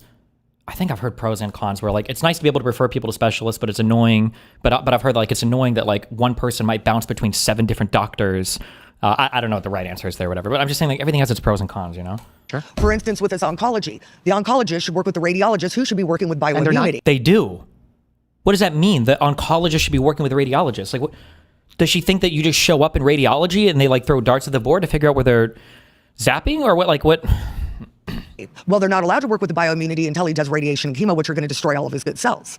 So that's a problem. So I think as far You're probably not in general allowed to try experimental treatments that don't have any proven efficacy before doing the standard treatments. And also, when I say allowed, it's probably more just what their insurance will cover. Because I bet if you have the money to pay for it, I shouldn't generalize. Sometimes they'll accept people into some of these trials, sometimes for free, just because they need more patients to experiment on. But I don't know which one in particular she's talking about, so I can't really speak to that. or as everything that's gone on. Like, for instance, you brought up the kids with ADHD. When my son was in 3rd grade, I had a teacher. The more I listen to you, Destiny, the more I agree that these people just don't deserve medical care if they claim to not believe in any of it. Yes. True. But This is my anger speaking when I say this. The reality is technically Dr. Mike has the correct take, where when he's talking about this, he's thinking of these people. The problem is that these people have just been brainwashed by years and years of lies and misinformation on so many different social media platforms. The people that you should hate are Zuckerberg and Elon fucking retard Musk. These are the people that you should hate, who have no obligation, they feel no responsibility, they feel no nothing to do anything about their platforms in order to combat any of this stuff. And the Republican Party, like the party leaders, not necessarily members of it, because these people are really just victims who've been brainwashed. They have a great capacity for information. Remember too, like, I use this word stupid so often, low IQ. I've even said it here, right? I said stupid, I said low IQ. What, was it this lady or the last person? They rattled off, I think it was this lady at the beginning, like, when I got sick, they didn't offer me any monoclonal antibodies or any of these treatments, and I had a friend who came over and they brought azithromycin and hydroxychloroquine and all, and it's like, damn, well, you have a lot of information in here. It's just all fucking bullshit, right? That's the problem. And I think it's, I've said this a lot, I've stood on this a lot over the past couple of years even, that liberals make this mistake of thinking it's hard to sell our agenda because ours is so much information and conservatives can just lie. No, conservatives try to sell their agenda and they sell it with a lot of information too. They do sell a lot of information. It's just all bullshit. As far as everything that's gone on, like, for instance, you brought up the kids with ADHD. When my son was in 3rd grade, I had a teacher who didn't like that he was a boy and hyperactive. She came to me in 3rd grade, put him on pills. Yeah, that's rude. I'm sorry. And I said that no. shouldn't happen. And Your teacher, he shouldn't even concede that. Your teacher can't put you on pills. Your teacher's not, what is it, teacher also a doctor? I said no, but how many kids? And I'm not saying that shouldn't happen because no children should be on the medication. Yeah, but It's just they're it's putting too early. everybody Yeah, on it. I will. This is another point I will succumb. Right. We are sometimes too quick to start medications. Right. And I think the reason for who this is needs to they be are putting evaluated. everybody Part of on? it, we It's have the parent's decision. It's not like that With the doctor, fucking yeah. Yeah, it's not the teacher. Yeah, but there's more to talk about here too, because like society is like very narrow in terms of like what is rewarded in society and everything else. But like I think it's too many concessions. We'll see. I don't know. less time with our patients, so therefore we have to just do what we can. Second, we also have patients that are very consumer driven. Give me a pill to fix it as opposed to making me do the work to fix it. I don't want to patient blame, but this is the reality of what happens. So how do we fix all of these big problems without creating disconnects by cutting research budgets? Like if Secretary Kennedy I want to know where that money went, because a lot didn't of go anywhere. Well, a lot Because of this they're money though was going to insurance companies. The research dollars doesn't go to insurance Well, companies. I would. Seeing what happens in local politics, I see a lot of money laundering going on. I hate to say it. Thank you so Bro! much. I appreciate you. I really appreciate. Wait, you. you're talking? Nope. Oh, okay. In local politics, I see a lot of money laundering going on. I hate to say it. Thank you so much. I appreciate Oh, it was the director or whatever. I really appreciate you. Thank you. Yeah, the thing that makes it impossible for me, I just can't. I'm not. I either need to up my fucking happy meds or something. I just can't do it. I don't have the moral character to deal with it. I can deal with somebody who's stupid, and I can deal with somebody who's like an asshole. I can't deal with stupid assholes. Smugness is whatever, but smug retards, I can't. It's too much. So like it's the same thing politically when we talk about the tit for tat thing or whatever with conservatives. It's everything. It's like if you want to say like, listen, I watched RFK Jr. say this, I watched Joe Rogan say this, and I don't know, I guess I'm doing the ivermectin shit. Okay, fine. Then let's talk about it. But when you're like, you believe in big pharma? Really? You fucking sheep fuck. Let me tell you how the world really works and understand all this bullshit. And it's like, okay, bitch, drop the fucking insulin then, you fat fuck. You talk about doctor-patient relationship? You look like you're the fucking plastic surgeon dude that's working on your face every 2 weeks. Like, what the fuck? This woman has more work done on her face than probably most people have surgeries in their entire fucking life. Like, what are you talking about? You can't be smug and stupid at the same time. It's too much. If you want to be smug and smart, fine. If you want to be dumb and humble, fine, but not smug and retarded. It's too much for me. I can't communicate with those people. I can't do it. Not to dox myself, but I work in healthcare, in a healthcare adjacent industry, treating people. And so many people I treat tell me about the insane shit they believe, but I still love helping them. It's sad. Well, too late. You're doxxed now, because now everybody in chat knows that you work in a healthcare adjacent industry. Good luck. Pleasure. Good to meet you. Nice to meet you as well. So talk to me. How do you feel about the sabotaging of the doctor-patient relationship by the MAHA movement? I don't agree with it. I don't think that MAHA is sabotaging the relationship. As a matter of fact, I think it's cultivating confidence in patients to be able to speak to their doctors because it's providing education in a way that has never been there before. These are the sovereign citizens of fucking patient treatment. Oh my God. Actually, I know everything. And let me tell you, Dr. Blah, blah, blah, blah, blah, blah. And I know you were talking about research. And so you're a busy doctor. Do you have time to do research? When you say do research, do you mean actually do clinical trials myself? Follow all of the data. Sure. You do. So Yeah. you, in addition to a week-long log of patients, you make time to read all of the material and all of the data about... More than you, bitch! You should just ask, oh, I'm sorry, tell me one study that I haven't read recently. Why don't you inform me? Give me one that you've read, motherfucker. You got all this fucking free time. Tell me, right? It's not like this shit is my job or something. Tell me. Although, funnily enough, you can actually, I think, criticize doctors sometimes for not being up to date on the latest research. I think doctors have probably one of the same follies that all humans have, where you do a thing and it works for you personally or your patients personally, and you maybe over-index on that a little bit. Doctors, I think, have this issue a bit, which is a fair-ish criticism. But I guarantee you the average doctor reads a lot more actual research than the average fucking Joe Rogan listener. You want me to be honest? Yes. Sometimes I do it in the room with the patient Okay, because I'm great. family medicine, so like a lot of different Awesome. conditions come. So absolutely. Well, you're very rare. Well, I appreciate that, but let me ask you a question Yeah. so we can get off. He's doing the good liberal thing that I used to do, the good doctor thing. Yeah, I'm rare. I'm one of the good doctors. No, motherfucker. Like, To perhaps a better talking point. Secretary Kennedy, Yes. in the last few months, went on a podcast and basically defamed all doctors in the United States by saying doctors are just interested in profit and keeping patients sick. Hearing that line, as a patient yourself, do you feel that your doctor is in your best interest, is working in your best interest? And do you have more trust in your doctor after hearing that line? So I have enormous respect for Bobby Kennedy. I feel like he's educated and Oh, informed. that's another red flag. Whenever when somebody calls him Bobby, that's also that's fine. And does the research on the data and has worked on cases that he's become familiarized with medical data. So I believe my that when he God. speaks, he comes from a place of informed So you knowledge. agree that so doctors I'm are- going to answer that as well. So when I go to my doctor, typically my doctor, Got him. I don't have, thank goodness, I don't have a lot of health issues, but when I have, my doctor wants to move me to medication, which always makes me think that in med school, that doctors are trained to find a medicalized solution rather than an alternative solution that empowers my own immune system and my own body. Okay. And so when I go in to talk to my doctor will look at me and be like, okay, you don't want any of that. And I'd be like, no, I Give me an example. Ask her for an example. What are you talking about exactly? want to have a different conversation. And MAHA provides that because it's talking about removing dyes. And I'm also a parent. So for me, there's things that involve children that I so appreciate MAHA presenting because before there wasn't a choice. Doctors What choice did you not have? What are you talking about? thought of parents and patients as kind of dumb. I agree that 20, 30 years ago, that was absolutely the education. Yes, Wait. doctors thought of parents and patients as kind of dumb. I agree that 20, 30 years ago, that was absolutely the Don't treat them dumb, but education. Yes, and it still can exist. Yeah. 'Cause like in every other area of life, you acknowledge that you go to somebody else because they're more expertise than you are. I don't go to my car repair shop and argue with them about the fucking whatever bullshit.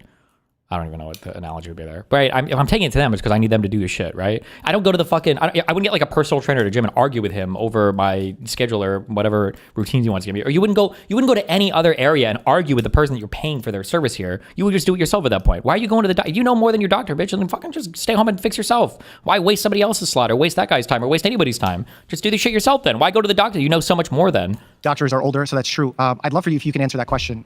Like by hearing Secretary Kennedy say that doctors are just interested in keeping you sick, does that improve your relationship with your doctor or not? I would have to hear the context. That's the Because- context. What is the context? Oh. But I mean like the whole thing, because one thing that I've experienced a lot with Bobby is that people get sound bites and they don't hear the entire interview and the entire dialogue, and then they piecemeal it and then they go, that man. Yeah, And- people do that with things. Right, What's so- a way that he could have been saying that in a genuine way? Well, in a genuine way, I think he was, I can't speak for him. Sure. But my experience of Bobby is that he is a genuine, But I can speak for all doctors when I say they're greedy and they're sellouts to the pharmaceutical, to big pharma. Okay. passionate, kind, caring human. And he takes his work very seriously. And his commitment to ending chronic health disease and making sure children are healthy and adults are healthy is very, very important to him. So, but if I heard that, I probably would have been like, I want to understand more about where he is coming from, because it doesn't line up for me that he would just generalize that all doctors are doing that. But in context, he might have been referring to something. So if one of the participants here that are surrounding us came up to me after the show and said that you're a liar and everything you say is untrue, that perhaps could be said in a nice way? Oh, well, I would probably think that maybe there's something going Or on called for you a that bad person.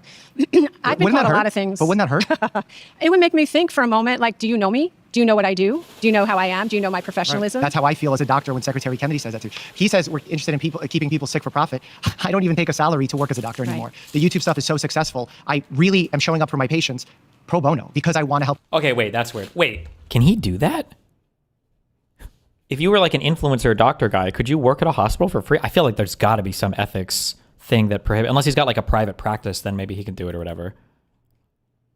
I'm here pro bono. Right. I flew here myself for free because I want to give you the best information. And you said Secretary Kennedy is well researched. Yes. He goes on the podiums and he says inaccuracies all the time. And look, everyone's allowed to make mistakes. I'm not about gotchas. I'm not that guy. Right. But when you Does he have a private practice? say back in the day, kids who had diabetes almost never existed, and now 1 in 3 kids have diabetes. He said community medical center. Oh, so he might be volunteering at like a clinic.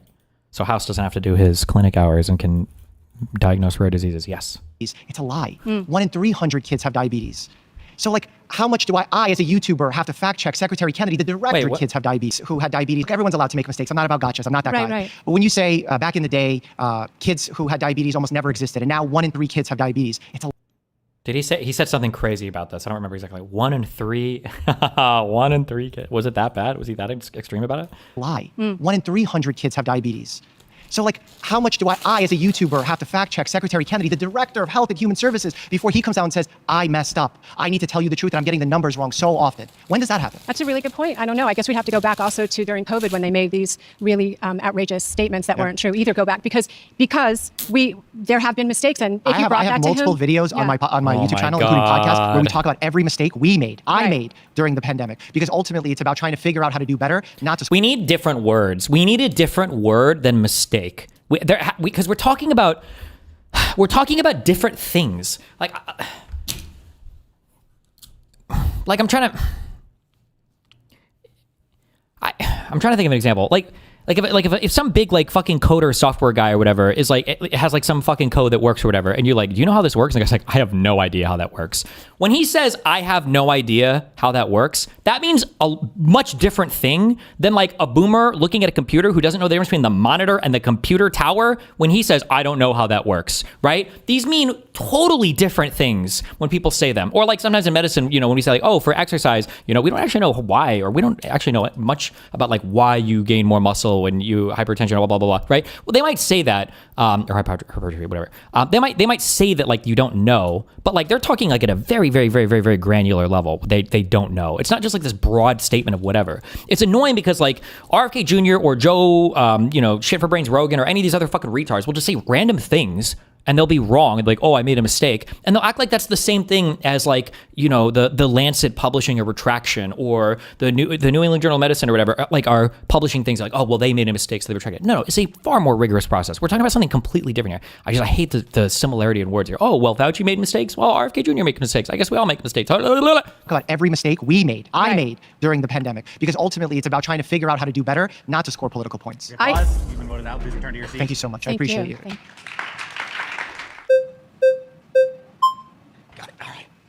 Hi, nice to meet you, sir. Pleasure. So, yes, sir. Okay, Yes, I sir. just wanna make sure I got your So I think to start this off, there's actually some truth to what he said. So yeah, So as of who right, said- I said what Kennedy what he said. said. So the truth is that after the year 2000, doctors say that 1 in 3 children will actually develop diabetes in their lifetime. So there's actually so often a lot more truth to what Kennedy says than what you give him. And 1 in 3 children will develop diabetes. Well, why say children at that point?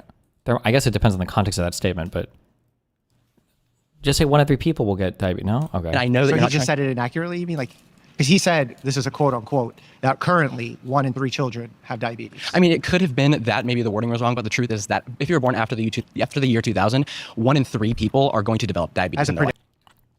How do you know that? Can you see the future, bitch? Got him.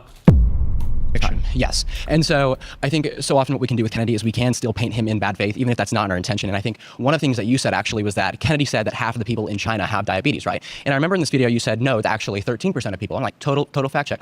Well, the truth is that while 13% of people in China do have diabetes, the truth is that making up the rest of that 50% margin are actually people that right now already have pre-diabetes. And from 2005 to 2023, there has been a 50% increase in the number of people with diabetes in the country of China. So what you're saying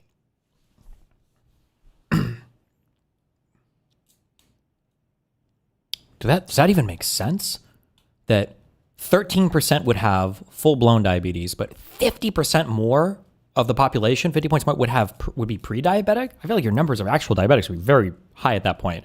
But then also, if you say that the number of diabetics increased by 50% over the next whatever couple years or decades or whatever, that's still 13%. A 50% increase from 13% is 13, and 6.5 is 19.5%. It's still nowhere near that 50% number. But maybe he misspoke on that. Maybe he meant points instead of percentage. I don't know. Is he 50% increase in the number of people with diabetes in the country of China. So what you're saying is he gets it wrong, but the intention. What does pre-diabetic mean?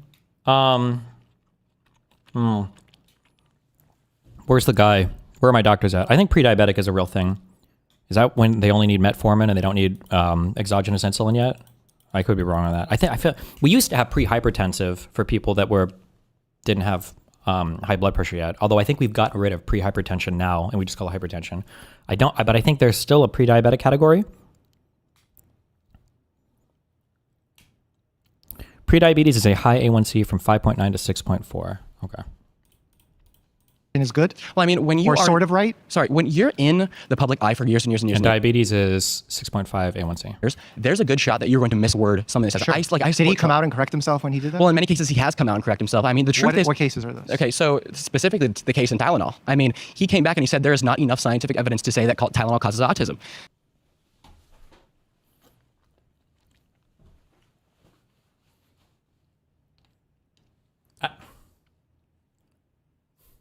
Like, the thing that upsets me when people do shit like this is people will literally criminalize Fauci because he made one statement about masks that at this point, I don't even know he actually fucking made the statement they say he did. And that's enough to disregard his fucking 97 years of everything else he's done in his life. That one wrong statement. It's not like RFK Jr. just came out and said, oh, guys, maybe Tylenol causes autism, LOL. He did multiple press conferences on it. They promoted some bullshit fucking study on it. I think they might have even changed the CDC guidelines, maybe, on whether or not women should take Tylenol. I feel like they were putting it on the fucking website.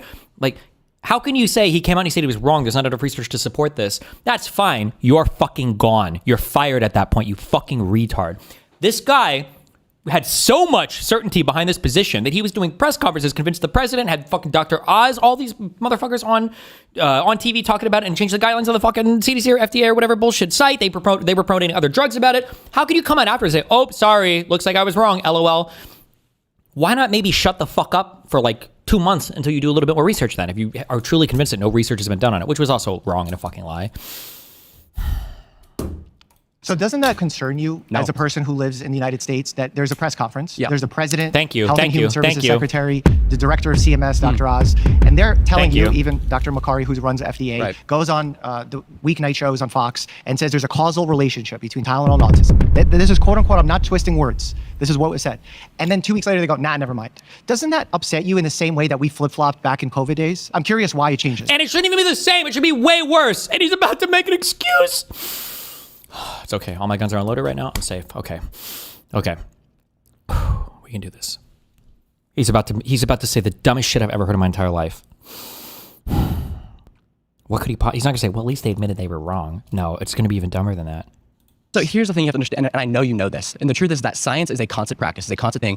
Oh, he's doing the thing, this is what I said before, but I'm like, we have to have a different word besides mistake, right? Oh, well, they were doing science, and then they changed their mind. And, you know, journalists or scientific journals sometimes publish retractions that they changed their mind. It's the same. It's not the same thing, you retarded fuck. And so medicine specifically is also constant in itself. The thing is, if something is a fact, then it will be able to be refuted, then it will stand no matter what. Whenever unless you learn something new, and maybe that will change the fact. But if we have scientific facts established and they are in fact true, then they will simply stand. And that's the thing. The thing that I appreciate about Kennedy is he understands that science at the highest levels is a constant debate. And so when you see a study come out that contradicts the status quo, to say that and to say, okay, Americans, we have found that, whatever could do whatever contrary to what's believed, specifically in the Tylenol situation, it's good that he presented that we found this, and then he actually retracted that 2 weeks later, I believe. A lot of it is also, we need to form a Sharia law that beats the shit out of people for saying shit that they have no fucking concept about. Like, we should have like Sharia enforcers. They can walk around with like long black trench coats, but like nerd fucking glasses or whatever, and pocket protectors. And when they hear somebody say some random shit like, oh, like I think blah, blah, blah, they stop by and like, oh, you just said this? Just curious. What is a null hypothesis? Or just curious, what are the three branches? And if you don't know the answer, they beat the shit out of you. And then they move on. They don't have to like kill you or like break a bone or anything, but they beat the shit out of you a little bit. And then people know like, oh shit, I gotta watch out. The fucking enforcers are here. I can't talk some bullshit right now. It's, I've said all this before. For you to think that a new study, a singular study can come out and establish not even to say this is good for future research or we should build on this with more research, but to establish a causal link between one of the most common medications on the planet and one of the most common conditions on the planet, being fucking pregnant, with one of the most least understood diseases on the planet, autism. Like, there are so many fucking alarms. That's the wrong one. I meant this one. That should be going off in your head to know that this is immediately a fucking bullshit statement. Like, in order for you to believe this, you have no scientific literacy. You can't. You just have no scientific literacy. This is the equivalent of a person trying to convince you that that if you're really, really quick at riding your bicycle, that you can outrun or outbike cars. It's just, the only way somebody can say this is that they're just so behind in the conversation. The Sharia enforcers need to show up and whip some ass. We have found that, whatever could do whatever, contrary to what's believed, specifically in the Tylenol situation.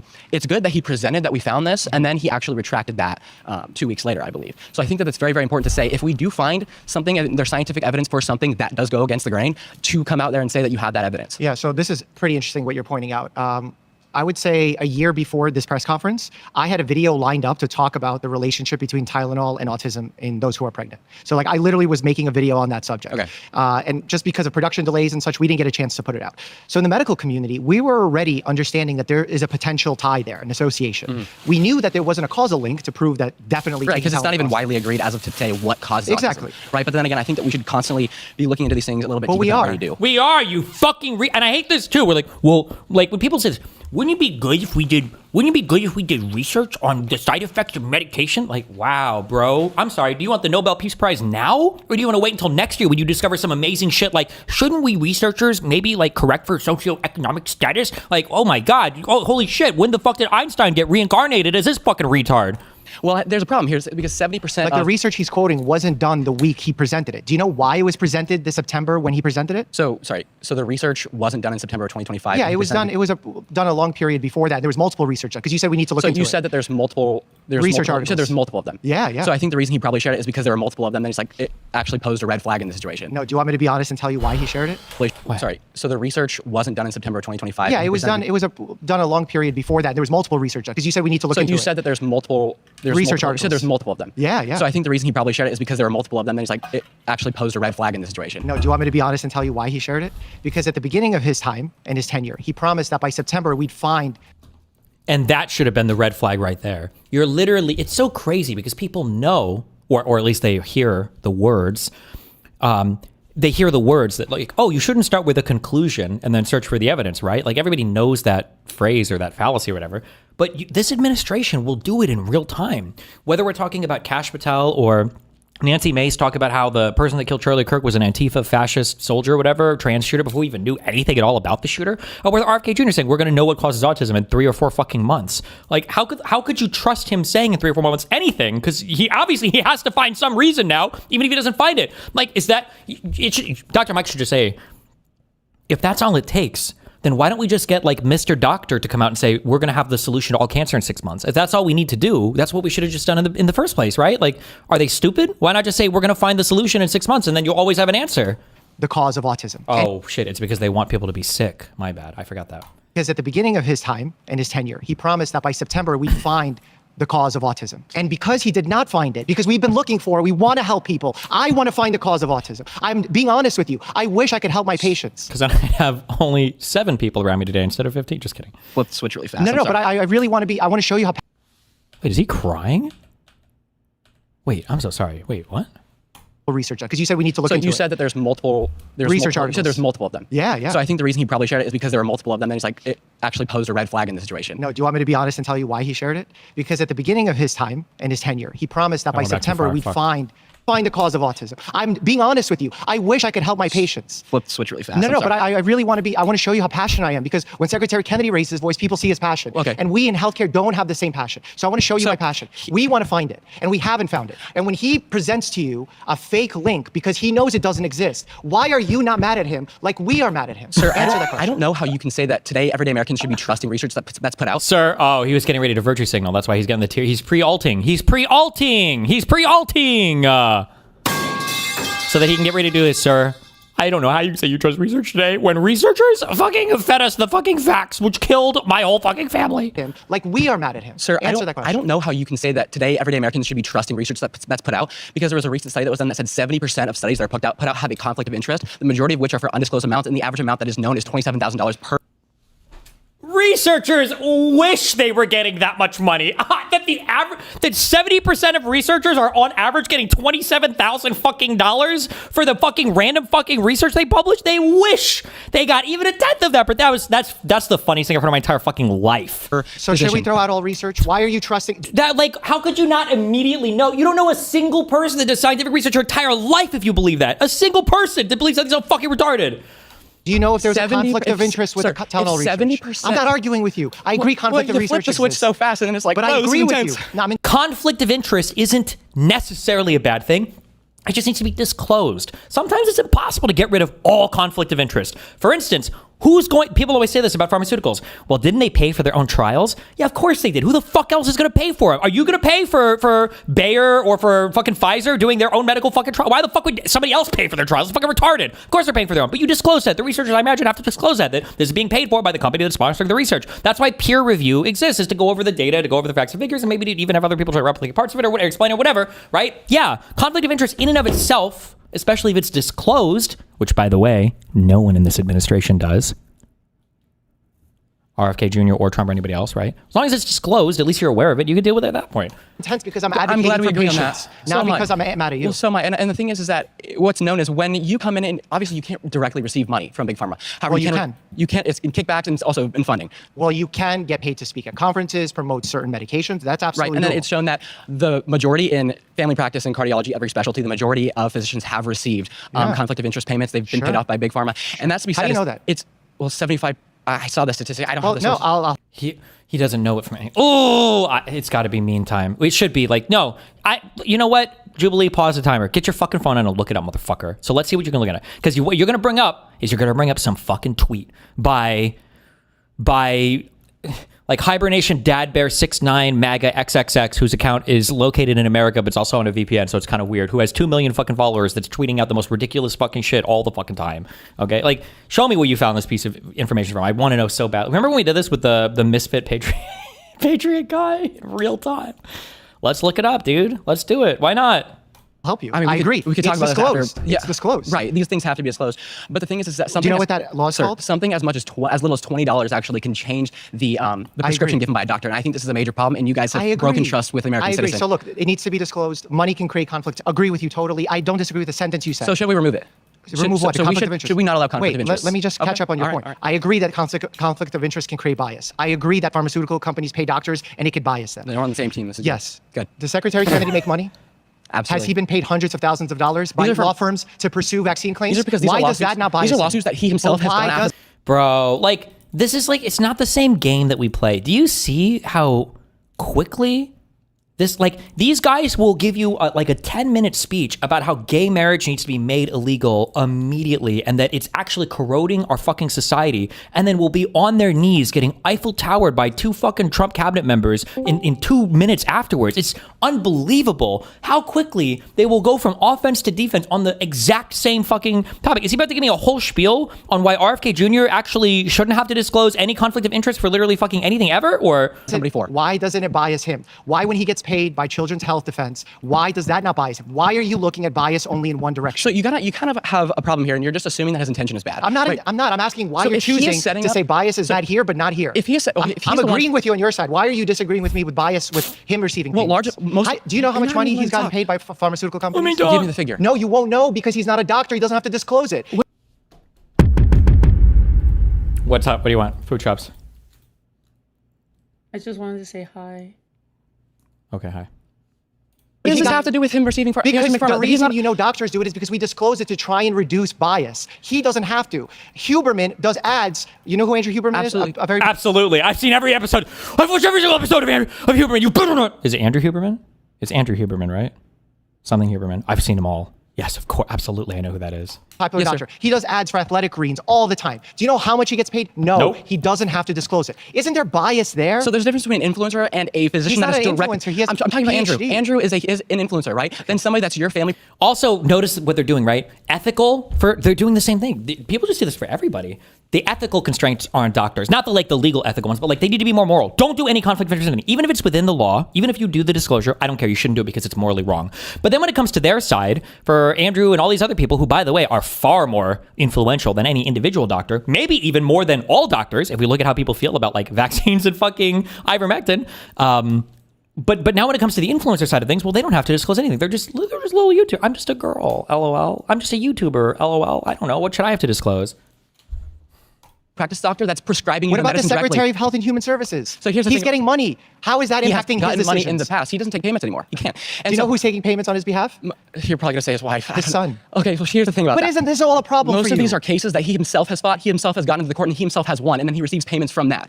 But like, you're literally fighting in court is like the strongest time you're advocating for a particular thing. How could there not be a conflict of interest there? And you can, by the way, just because you represented a side of court or whatever, like I give all the same arguments that we give for doctors. Well, maybe he genuinely believed that thing, which is fine. But like, if you're going to sit here and say you can immediately discredit all doctors' opinions because of conflict of interest, how the fuck are you going to get across somebody making the same accusation about RFK Jr.? all a problem Most for of you. these are cases that he himself has fought. He himself has gotten to the court and he himself has won, and then he receives payments from that. Don't you feel that you're being unfair by saying bias on one side but not bias on the other side when it's the same scenario? Look, it's the thing is that it's two different things, right? You're talking about every doctor in America, and 70% of them are paid off, versus this guy Paid off. who's been winning lawsuits, and this is mainly because he found something in the environment and then it gets taken out, specifically chemicals or whatever it is. Specifically, chemicals. Specifically, he got shit taken out of the vaccine. Specifically, chemicals. So I think these are two different things. And I think that in today's America, we're in a moment where we need reform rather than just going along. I agree. So I think we agree on so He's much. not making the reform. Yeah. We're In out of federal- time. We're out of time. What do you agree on? appreciate it. I Oh, appreciate man. They believe that he should be the president because they believe that his agenda of mass deportations were going to help make America safe again. So I asked name one piece of evidence in the case that you dispute. And Holy shit, the chess clock? The chess clock? you couldn't do so. I just answered the question. You just don't like how I answered the question. I'm sorry about that. So you didn't answer the question. You didn't provide a specific example. It sounds like the American people didn't do research on the case, yet they still were willing to vote for Donald Trump. Welcome to Face Off, where Face two Off. people debate 4 claims. 1 clock, no interruptions. My next surrounded claim is that Big Pharma is more trustworthy than Big Supplement. True! Holy, who gave him the based claims to defend? Who gave him the absolutely fucking based claims? Hello? How are Love you? the suit. Thank you so much. Yep. It's a pleasure to be with you today. I just wanted to say it's really unfortunate that This you're guy looks like a supplement salesman. feeling that the Maha movement is getting in the way of the relationship you're having with your patients. I think what we really need to be talking about is public trust. And the public is losing trust in our government because it Mike is kind of like NRE. They feel like they can bring these retards back to America. What is NRE? Do you mean NSE? is being captured by special interests like Big Pharma. And I say that because, like FDA, is funded about 50% or more from fees that are paid to it by the very drug companies that they are approving. So there's a little bit of a conflict of interest there. And also, Big Pharma spends about $20 billion a year. Conflict of interest. Well, the FDA is not like a privately run company. They're not trying to return money to shareholders. They're not. Like, if you pay a fee to a thing, does that necessarily count? I don't know if I would consider that necessarily a conflict of interest there, but In advertising, 7 billion of which is direct to consumer. And we Whoa. see all of these ads on TV. You know the ones I'm talking about. Absolutely, with the pretty butterflies, They're going the people through in fields fields. and they're happy and singing songs. Us in New Zealand, right? Yeah. And by the way, if you want to ban those things, you know what you need? Regulation.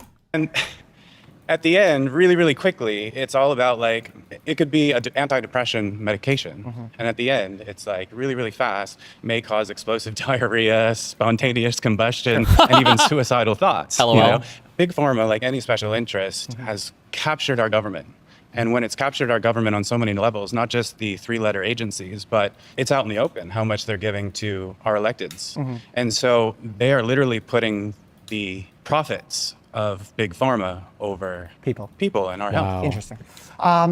There's parts of that I agree with and parts that I disagree with. If you'd like to hear what I agree with is that pharmaceutical companies are absolutely interested in profits. This is a for-profit system. Right. It's a capitalist nation. In fact, if you look at our food supply, it's primarily focused on profits instead of trying to keep us healthy. That's pretty much always been the case within the last 50 years or so. When it comes to pharma versus supplements, which is kind of what we were discussing here, because some people say... Bro, I'm sorry, hold on real quick. Just because both of these guys are playing such a game, they're both so careful with how they speak. It's so fucking funny. Candace Owen says, the shooting that Tim Pool survived in December of 2022 was committed by his brother. By the way, his brother was the one who fired the weapon on his property. He cannot deny this fact. It sounds like Tim Pool said like he survived some shooting or whatever, but it was actually just his brother shooting a gun. So Tim Pool responds saying that she lied. But what does he say? He says, the vile witch is now claiming my own brother tried to shoot me. This is an absolute lie. Candace is as vile as they come. So does that mean, do you know what this means? Sorry, so actually I know now the truth of this after seeing how he lies about it. His brother was the one that shot the gun in December of 2022. And I know that. Wasn't it him? Exactly. So it either was reckless, negligent or whatever on property or something else, but that's 100% what happened. Because if his brother didn't shoot the gun at all, then he would have said that. But because he says, she said my own brother tried to shoot me, 100% he's the one who shot the gun. 100%. You just be like, what the fuck are you talking about, retard? Yeah. I don't even have a brother. She didn't say he tried to shoot you. She said it was your brother who had run off from security after breaking into your place. If it wasn't Chris and he wasn't involved, just say that as a fact. Why twist what she said? My brother never ran from security and literally works here and runs a gaming channel for our members. She is lying to you, bro. Holy fuck, right? So his brother was... He literally doesn't deny it. It could have been a misfire. I mean, but he would just say that, I would think. So fucking retarded. Hold on. Oh, he's cooking up a banger. It's not a banger. I just oh, it's gonna be a banger. Because I like tweet his mean shit, so I should tweet more like substantive stuff, I guess. Ew. Why?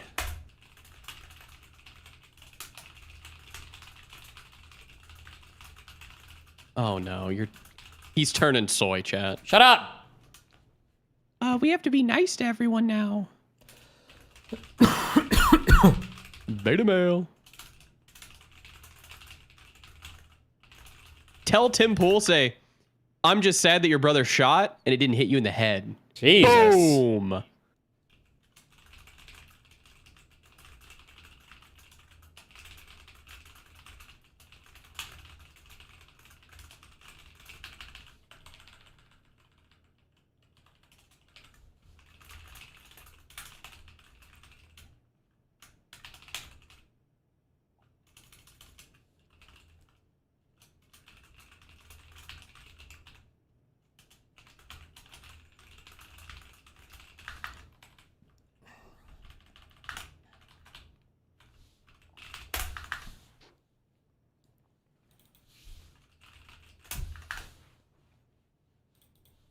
Ba, ba, ba, ba, ba, ba, ba. All right, what'd you tweet?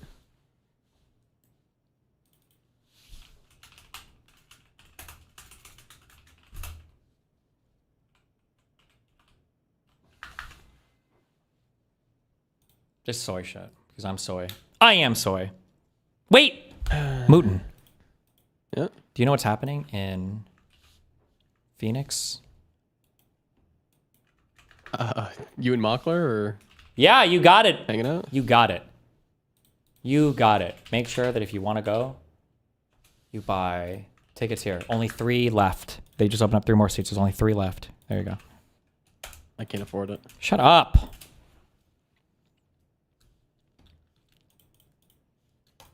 I don't want to take a pharmaceutical. I'd rather go the natural approach. That is said a lot in terms of the internet. And I think that there's 2 issues with it. One is that there's this natural fallacy, that just because something is natural means it's safe, and just because something is for profit means it's evil. And that's weird to me because things that are natural can be absolutely dangerous. So like cyanide, arsenic, these are natural phenomena and they're absolutely dangerous. Absolutely. And things that are for profit, like supplement companies, can be sometimes beneficial. Like if someone has a vitamin D deficiency, I would absolutely tell them to take a vitamin D supplement. The issue is Do you know how big the pharmaceutical industry is in the United States for billions of dollars? If you don't, just say no. How many billions of dollars they make? Yeah. I don't know. Off the top of my $600 head. billion. Crazy sum, right? Do you know how big the Global Wellness Institute says the wellness industry is in the United States? It's probably bigger than that. 2 trillion. Damn. So why are you only interested in conflicts of interest for pharma when the supplement wellness industry is 3-4x? I'm not great at math off the cuff. So I'm just curious on that specific point. You know, it's interesting because I don't disagree that either. I think, again, going back to my point about eroding the public trust, I think what's happening. And as soon as he starts to respond, these fuckers want to vote him off. With what I know about Big Pharma is that Well, they at least he often got have board Dr. members Mike. that sit on boards of the big media like Fox and CNN, Sure. but they also sit on the board of the Big Pharma. And so it's that we're worried about because those things are really causing more complications. Like you're taking one big pharmaceutical pill and it's causing 5 other problems and it becomes a sick care system. I can elect to take those other non-FDA approved drugs, and I'm choosing that. But I'm being told by my doctors who are also, being pushed by Big Pharma to push these options on us. So it's more of a choice for. Are they forcing you to take those medications? I mean, when you go to a doctor and you're trying to figure out, and you're constantly being bamboozled by you should take this and that and a third, you feel like that's your only option because we're kind of being programmed that we have to go in that direction. What happens when you walk into a pharmacy and you walk down the vitamin aisle? What are the words that you see thrown at you? Oh, like help sleeping or sleeping, health, energy, energy. Sure. What proof do they have to submit in order to sell their supplements? I would guess nothing. Me and you, right now, can take whatever supplement we want. Yeah, it's our choice. Bottle it up right here. No, bottle it up right here Right. on this table And market in it. capsules. Market it. Put it in a pharmacy if it sells well, especially if you have lots of followers, and make millions of dollars. Sure, you could, but it's still my personal choice as a consumer, and I think it goes back to. And it's still your personal choice to take pharmaceuticals. No one's forcing you to take pharmaceuticals. Yes, absolutely, that's true. But pharmaceuticals at least have to submit something to prove that they work, that they have some safety profile. But what me and you created today, no one has to prove anything. And they also have had instances where they've led people to have liver failure, death. They've been sued by the FDA. There's been threatening letters. Consumer Labs goes and tests what's in these supplements and finds out what's on the labels not actually in the pill. Why don't you have an interest in that? Well, I don't think the doctors are pushing that. If I go to my doctor, they're not pushing all those supplements and everything Yeah, like the that. influencers are. Don't you think that's a bigger problem when it's 2 trillion versus 600 billion? Okay, pause. Thank you so much. Appreciate it. Whoa! Hello, Are they pleasure. allowed to go twice in a row? I don't know. Probably not. Nice to meet you, Heidi. Nice to meet you too. So we're talking supplements. Supplements versus pharma. Okay. What I heard in the last debate is that you feel like doctors don't have the responsibility to teach their patients about the supplements. Like if I went to the doctor and I said, "Hey, I heard that magnesium can really help me with cramps," Okay. and the doctor would educate me on that, right? Especially if I asked a question. Sure, they But if I absolutely went should. into the doctor and said, "Listen, I am suffering from these leg cramps that are excruciating. I am screaming into the air at night, and my neighbors are scared of me. From like a restless what leg can I syndrome do?" situation. Well, I have both, but what do I do? What's your first go-to? Are you going to go towards the pharmaceutical in it, or are you? What's he going to say? My guess is, because I've watched a lot of House, would you not take some labs and figure out what the fuck is happening? Maybe there are some things that are dispositive that you can ask for symptoms of or whatever. But like the first thing my guess is you probably test, no? And if your levels are super fucking low, then they'd probably recommend a fucking supplement or some bullshit. Do you think they just pump you full of medication like immediately? Going to hit, well, maybe magnesium can help you, which it has. By I the way. will present the correct diagnosis pathway to, first of all, make sure that is the condition that you have. Right. Because a lot of times the internet guides patients to believe that they have certain conditions that they don't. Well, cramps are pretty self-explanatory. Well, meaning, not the symptoms.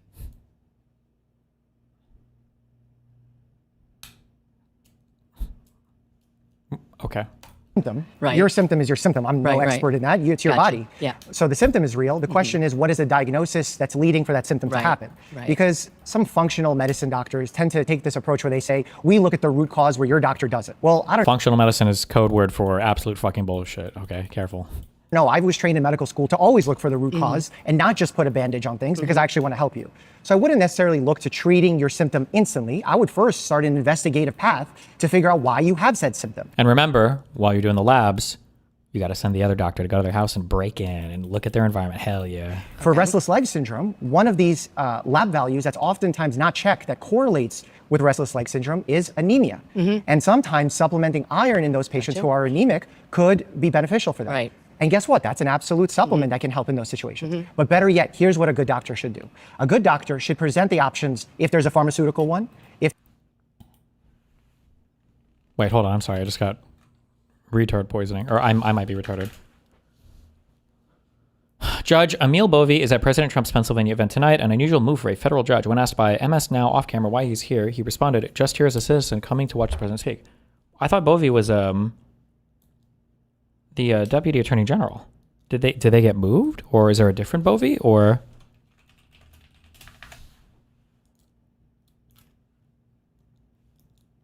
they made him a judge. Is that normal that you jump from... I guess maybe it might be. Well, because most judges are like attorneys or something first. I don't know how normal this is. Who's the Deputy Attorney General now? Deputy Attorney General.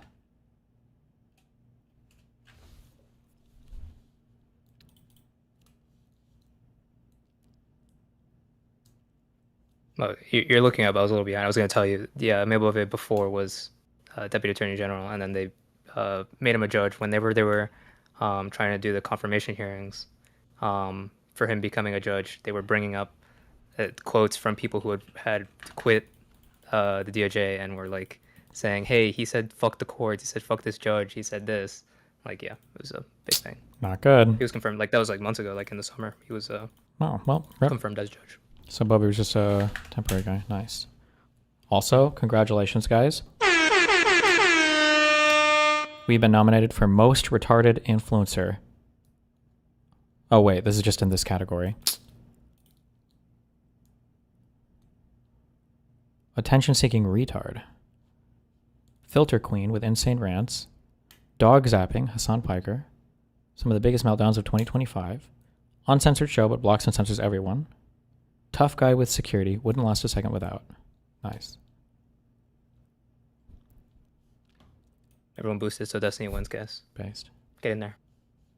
If there's a natural one. I agree. And ask which one resonates with you. Well, then why are doctors and big supplement fighting with each other? Why are they against each other? Why shouldn't they work? That's a good shouldn't they question. work together? They absolutely should. You know? Here's what happens. If certain supplements start becoming very well proven in research that they work, they just become regular medicine and we don't even think about them as supplements. Like if someone has a vitamin D deficiency or an iron deficiency, no one thinks about a doctor prescribing iron or vitamin D, but we do that. In fact, there are some rare indications where we use prescription grade omega-3 medications called Lavazza. So we absolutely do prescribe those. Why we go to war with a supplement company, especially me and my YouTube channel, is because I feel when our healthcare system screws you over and you're hurt because you were misdiagnosed, not listened to, written off, which I'm sure happens. Which happens. They go to you and they pretend like they care to sell you something that is potentially unproven Well, don't or doctors do the exaggerated. same thing? Do you just automatically assume all doctors care? Because Well, the things that they prescribe, in a very roundabout way, one of the protections that insurance companies provide for is that they have to be authorized for a certain set of things. A doctor can't just prescribe you whatever the fuck they want and have you take whatever medication you want, because the insurance companies are going to have limitations on what can be prescribed for what conditions. They can't just give you random shit. not some doctors get into it just for the money. I think that absolutely can happen. I feel like that's not necessarily true. I feel like they're pressured maybe by family members who want them to be high achievers or something else, but like, I guess it could be true, but the majority of them, I think there are easier ways to make about as much money, or maybe not. Man, it's a lot of work. Being like the whole like training, doctor school or like med school residency and everything sucks. That shit sucks. I don't know. I think it's impossible to judge intention on a huge generality like that. But I think the war, just to answer your question, is that we want people to tell the truth. Private practice can make a fuck ton of money. You know what? Not only can private practice make a fuck ton of money, which is true, it's really fucking annoying because I think that if you wanted to criticize the most scumbaggy doctors, it would probably be private practice doctors. It's so funny because in the world of medicine, the people that are probably making the most money are the people that are selling a lot of the cosmetic-y fun types of things. So like your male health clinics, the hair restoral clinics, and the fucking TRT clinics, and the plastic surgery clinics, and all these people. Nobody talks about these motherfuckers. MAGA has nothing to say about the Mar-a-Lago faces that everybody's getting, about all the fucking implants and all the workups and all the TRT for every single fucking male above the age of 30 who's ever had a headache in his entire fucking life. Like, nobody's anything to say about any of these people. But they go to the fucking ERs and they'll be like, this person right here who's working like, 5 on, 5 off, who's tired and grouchy all the fucking time, that guy only prescribed that, hypertension relief medication or whatever, or the thing for the heart or whatever. He only did that because he's being paid off by Big Pharma. Is this guy's managing however many, like, it's so fucking stupid. I hate all these people. I don't care. They all deserve each other. Truth about their supplement, about their pharmaceutical medication. In like fact, these fucking like fucking $2,000.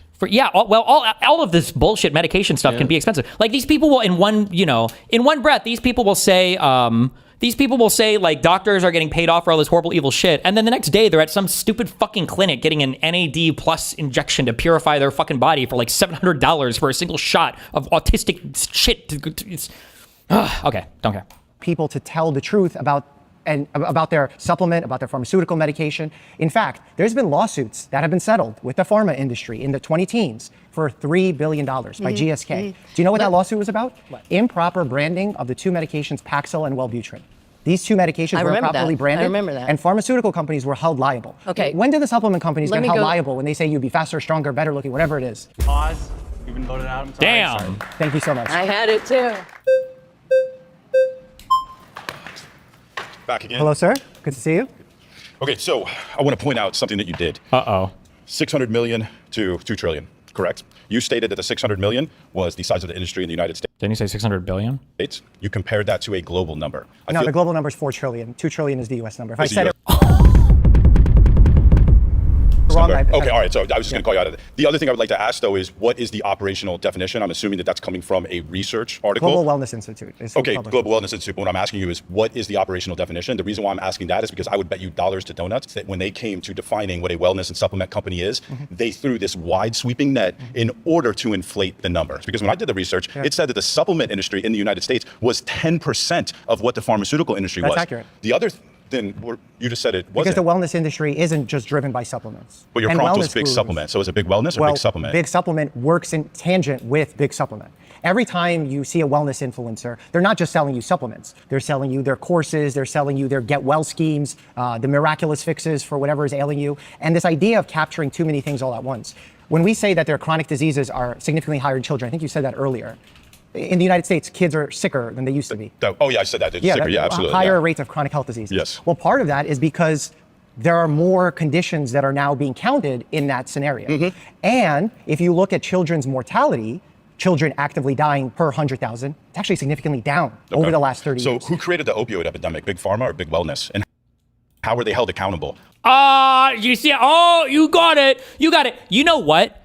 You want to know what? This is a bullshit comparison because guess what? The only, big wellness can never create epidemics because none of their shit fucking does anything because it's all fucking bullshit. Never in the history of all of drug abuse kind or of all of get high, nobody's like, bro, you got the fucking super vitamin C supplements, bro. I'm about to get fucked out of my mind. Bro, did you bring the fucking omega-3 fatty acid capsules? Because that shit doesn't do fuck all. It doesn't do fucking anything. Bro, can you bring the shit so I can fucking calm my ass? Hell no. You know what they want? They want fucking Xanax because that shit works. They want fucking Adderall because that shit actually does something. Yeah, no shit, there are no epidemics or no addictions or whatever created by big wellness because all of it is fucking bullshit. That's a bad comparison. Mike needs to say it right now. If you want to party, do you find the guy who runs the wellness store or do you find the fucking drug dealer? What are you looking for? Hundreds of thousands of people had died. Agreed. They had to give up $7 billion. Agreed. I spent 7 years of my life for peddling drugs. Yeah. My impact on people's lives was all compared to what they did. And you're telling me that... You might ask him. Peddling drugs? How many supplements did you sell, buddy? They were none because they suck. Accountable? That is absolutely utterly disgusting. So then my question is, just like what you asked this gentleman, if you're over here saying, hey, we need to light a fire, we need to hold big supplement accountable, then my question is, are you also investing equal energy in your own time to saying we need to hold big pharma accountable? Absolutely. In what way? In every way. Anytime they say something that's inaccurate, I call balls and strikes. With doctors too? With pharmaceutical companies? With doctors, with pharmaceutical companies. You just called out the opioid thing you said, what was their punishment? Well, you said it's $7 billion. I don't think that's enough. I think that there should be harsher punishments for those executives that were making those decisions. Did you make YouTube videos Of course, we talk about it all the time. I don't know enough about your YouTube channel. If you did, then... These fucking retards remind me of the Epstein shit where all the conservatives, and they tell on themselves so much. You saw so many people doing this where the conservatives are like, well, if we release the Epstein files and Trump is there, where's my something? Bill Clinton and other Democrats might be there too. And it's like, okay, fine, release it all. That argument never, ever, ever, ever, ever worked a single fucking time on anybody ever. And they still kept saying it.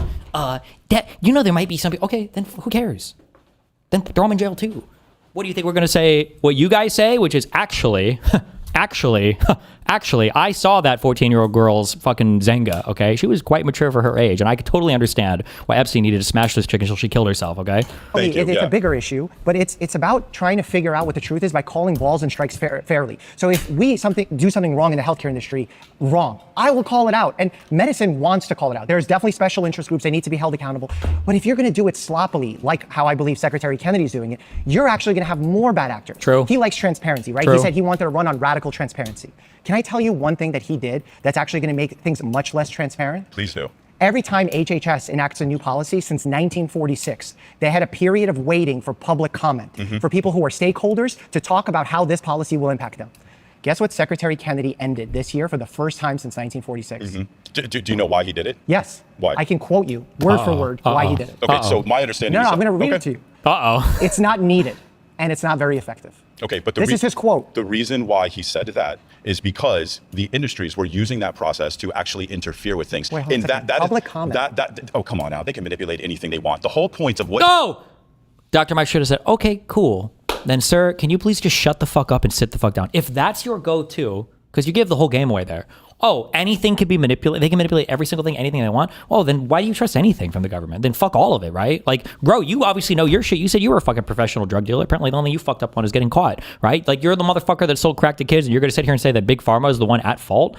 Where were you even getting your drugs from? Like he's doing in HHS is he's saying, here's how corporate capture is taking place, and here's how we get rid of it. That's all he's trying to do. This is the where are my old friends at?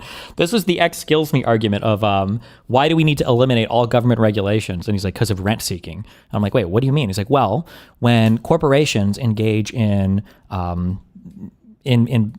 you'd say, I guess, would you call it bad activity? When corporations are trying to appeal more to bypassing regulations or appealing to the government in some way to gain a market advantage instead of investing in their product, that's called rent-seeking behavior. Well, if we get rid of all regulations, corporations can no longer rent-seek. And it's like, okay, that's a sure. If you look at what he did with like the FDA, he was saying things weren't centralized, they were ineffective, we don't need this much money, get rid of it. He's saying here's how the revolving door happens, on and on and on, all these things. So even if you don't like Secretary Kennedy in and of itself, you do agree with some of the things that he's... I don't even go as far as saying I don't like him. Okay. I just think that when you cut $3.8 billion from HIV, maternal health research, ALS, when you cut the funding for mRNA vaccines that in the future can perhaps help treat one of our family members from having pancreatic cancer, prevent them from having pancreatic cancer, I think that's not someone I want in charge of HHS. Okay, but we just went over it. If everybody focuses on their lifestyle changes, we don't need that. That's not true. It is true. Not everything in health is a lifestyle change issue. A lot of it is, but not everything. If your VO2 max is in the upper 2 percentile for your age group, your risk for all-cause mortality is next to nothing. It literally does. You can't die? You're immortal? That's all we needed? Oh my God. Hallelujah. Those stupid fucking kids. Do kids get leukemia because their VO2 max is not high enough? That's what happened? I'm VO2 maxing. Get me I like to take the, like the air mattresses you can get? I just I buy 2 of those pumps and I hook them up to my fucking nose and then I put duct tape on my mouth and I just turn them on. And I get my fucking lungs pumped. Doesn't matter. I'm not saying that they don't die, but they don't die from chronic disease is ultimately what it comes down to. But do you believe in genetic diseases? So genes have to be activated. Genes, sure. the bad... And they're, say metabolic disease. Oh God, if he says it, I'm about to come on camera all over my fucking chin. It's going to fucking squirt up. Please just say the phrase metabolic disease. This is what these people believe. It's so This is why earlier, was this on stream? I think. Earlier when it was like, oh, well, don't you agree with some things that this person says? Oh, when I was talking to Hussein on foreign policy. Don't you agree with some? No, I don't agree with anything. Even if they say a thing I agree with, I don't agree with it because however they got there is so convoluted and fucked up. I'm not even gonna agree with anything. Even if on the outside, like the claim appears similar, it's not, right? So when this guy comes up and he's like, oh, well, we need exercise because a lot of disease can be prevented that way, I wouldn't agree with him because he's not saying that having a healthier body will predispose you towards not developing certain chronic diseases. He believes that all chronic disease is fake, is a fabricated thing by Big Pharma just to sell you drugs. So whatever claim he makes is going to be fucking retarded, regardless of whether or not it doesn't matter if he's right or wrong. It's like doing calc, right? You can't have a huge problem where you put the right answer at the end and you clearly are bullshitting your way through the problem. You're not going to get credit for the answer on that problem. The teacher's going to mark the whole thing wrong. Genes are activated by oxidative stress. Literally all disease is related to mitochondrial dysfunction, okay? Secretary Kennedy. Oh, fuck. Mitochondrial dysfunction is another big one they say, not just metabolic disorders. Although sometimes people will include metabolic, but that's another big one. Whenever anybody talks about your mitochondria, they're also probably about to say some bullshit. Fuck. He can diagnose by which is why VO2 max is so powerful. You are judging the respiratory exchange ratio, which is telling you if your body is using fat for substrate or if it's using sugar for substrate. You are then judging the lactate threshold. And if you use more fat for energy and your lactate threshold is further off, there is less oxidative stress in your body, which does not damage genes, which means that your likelihood for cancer and all-cause mortality is next to nothing. What? You can only burn so much fat. What do you? Or you have to eat. You have to have you wouldn't call this homeostatic, or maybe it would be English. You have to have a balance between the food that you can't just be burning fat 24/7, or you would just die. Which does not damage fat for energy substrate, or if it's using sugar for substrate. You are judging the respiratory exchange ratio, which is telling you if your body is using fat for substrate or if it's using sugar for substrate. You are fuck. I don't know this as much as I should. Your body tends to burn glucose when it wants energy. Glucose is floating around in your bloodstream, or it comes from the liver via glucogen, I think, or glucagon or whatever. If your body runs out of glucose, though, at some point, and then your glycogen stores in your liver run out, at some point, it has to start eating fat in your body, and it converts the fat to directly to glucose or to glucagon and then into glucose or whatever. But if you don't eat enough, that's how you start to burn fat eventually. You can also do, if you're not taking in like sugar directly, like through carbohydrates, your body can also do another process called ketones, where they, like the ketogenic diet relies on this, like ketones or whatever. But whatever you're burning, if you're burning ketones, it means you're on a fucking all carb bullshit. Or ketones might also just mean that you're out of blood sugar, I think, and you're starting to burn fat. But I don't. This is like a nonsense statement. Like, my guess is you're probably burning about the same. As long as your weight remains constant, you're going to be burning not much fat basically ever. I don't know how you would.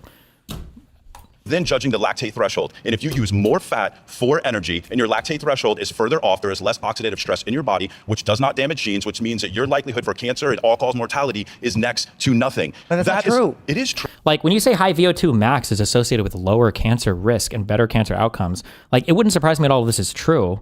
But you need, like, having a high VO2 max, like, shows that you're healthy in a lot of different ways. It's kind of like, I think, I don't know if this is still the case, but I thought it was like, there were 2 tests that a doctor can do that are like the best immediate indicators for your health or whatever. And one is like your grip strength.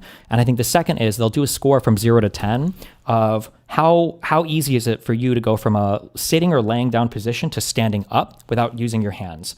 And if you can do this like incredibly quickly and easily, like if you can go from sitting to standing up without having to use your hands or without losing your balance or whatever, you get a 10 or whatever. It's like supposed to be a very good indicator of your health. But like, it's not, but like if you heard that and you were like, oh, really? And you bought like gorilla grippers and all day you just practiced like standing up from a laying down position and you made no other lifestyle changes, well, then you would start to fall outside the norm because these things are just associated with health in general. They're not actually things that make you healthy. Like, the guy doesn't go in with a heart attack and they're like, oh God, what's going on? I was like, I don't know, but this guy can go from a sitting position to a standing position almost flawlessly. So it's definitely not as hard. Like, this is just not, it's an associated thing, you know? It's not true. So then you're telling me that Dr. Attia is full of shit? Dr. Attia? I don't think The one doctor that you rely on, also whenever people quote random, especially when they quote physicians, it's so, like, you're not even quoting like a research doctor. It's funny because this is like the counterintuitive. They say, well, if I'm going to talk about a doctor, talk to me about medical stuff, well, then I want to know like a doctor who's like an MD or whatever. So why? Don't you want a research doctor? MDs can be research doctors as well, but usually they're not. Usually they were physicians that flunked out of their fucking practice because they started prescribing some retarded fucking shit because they watched too many episodes of Joe Rogan or whatever, and now they're like quote unquote research doctors that, by the way, contribute to absolutely no research or anything else. But Attia would agree with you. I think he would say VO2 max focusing on that will decrease someone's likelihood of dying from heart disease. It will improve biomarkers. He's literally said it. Your risk is next to nothing. The whole point is that the current system that you are supporting, all right, quality of life goes up. You know, we're in our 30s and our 40s, and it drastically starts to drop. I don't think it should be that way. Okay, it shouldn't be that way. It should just be flat, and then all of a sudden we should just go straight down. Well, I don't think quality of No, your body is in peak physical capability or whatever in your late teens or early 20s. You can maintain health throughout your life, but it's always going to be in a slightly worse thing, right? Like, life should ever just go flat. I mean, well, no. I mean, like, so like my. I actually think medicine. That's where it f***ed up. I think medicine does this thing Dr. where. Attia has talked about the chart where if you look at the difference that drugs have made, it's at the very end of life. It doesn't actually extend life. A lot of times, yeah. If anything, there's like this much of a gap as far as improving quality of life at the end. So if you're you're really looking at the research, the drugs have done absolutely nothing. And the other thing that it does is it shields if you people. have sepsis and you are incredibly sick. Acute versus chronic. When it comes to acutes, I will sit there and say, yes, we need doctors, yes, we need pharmaceuticals, okay? But when it comes to and when chronic someone's disease, born with type 1 diabetes, are you going to tell that person go VO2 max? why are they born with type 1 diabetes? Because their lungs are too small. What does that mean?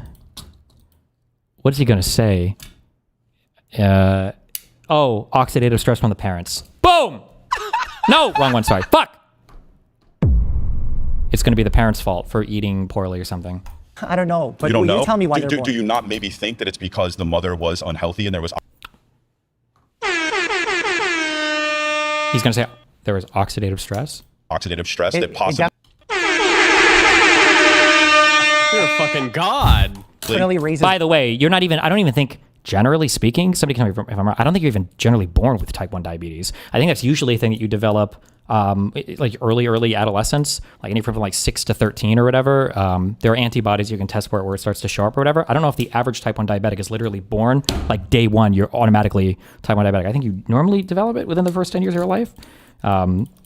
But like, so oxidative stress, so much hardcore oxidative stress from your mom that you're developing, like the risk of it, but you don't think that people will need pharmaceuticals if they just think about their VO2 We max? have to make Why a is it an choice. either or? Why can't it be both? Okay, but here's the deal. We only have so much money, right? Sure. Do we have unlimited funds? Well, we can separate it appropriately. So we need to make the decision. Are we going to continue to treat and enable, or are we going to prevent? Okay? If we start taking our money and we start putting it into prevention, things will I love change, things prevention. will happen. You know what helps with prevention? Vaccines. You know what Secretary Kennedy doesn't support? Vaccines. No, not that kind of prevention, Chief. Not that one. Not the vaccine one. Okay, pause. Thank you. No, but you can be born without islet cells, the things that make the insulin.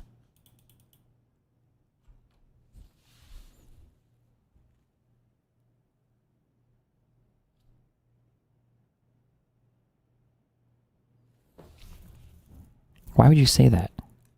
Why would you say something that had nothing to do with what we were talking about? Like you were well actualing me.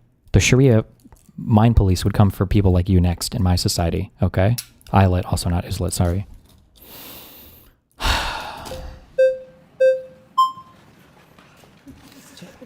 Love the colors. Thank you so Yeah, much, Doctor. It's absolutely. Good to see you. Pleasure. It really is. Got some notes? I love I it. do. Love to I see do. it. I do. It's not every day you get to sit down across from a doctor. I mean, if your doctor's not spending time with you, I think you should look for a second opinion instantly. Perhaps so, but I'm along. Type 1 diabetic here. Got it when I was in 7th grade. Most people do get it in those age ranged, or if you're an adult, due to unhealthy life choices, you go from type 1 to type 2.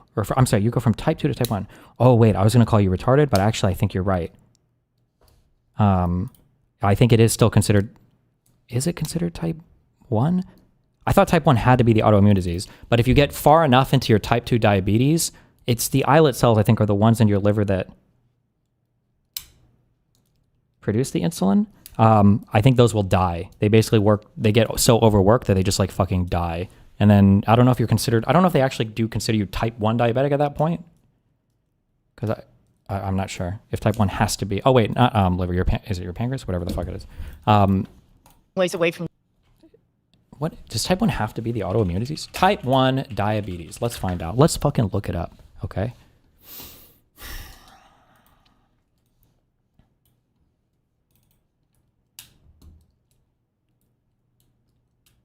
Known as juvenile diabetes or insulin-dependent diabetes. Oh, so maybe it is. In this condition, the pancreas makes little or no insulin. So type 2 might become type 1. Good job, Chatter. I almost raged at you. And then I looked it up, and I saved myself, actually, so fuck you. But now I learned something. Thank you.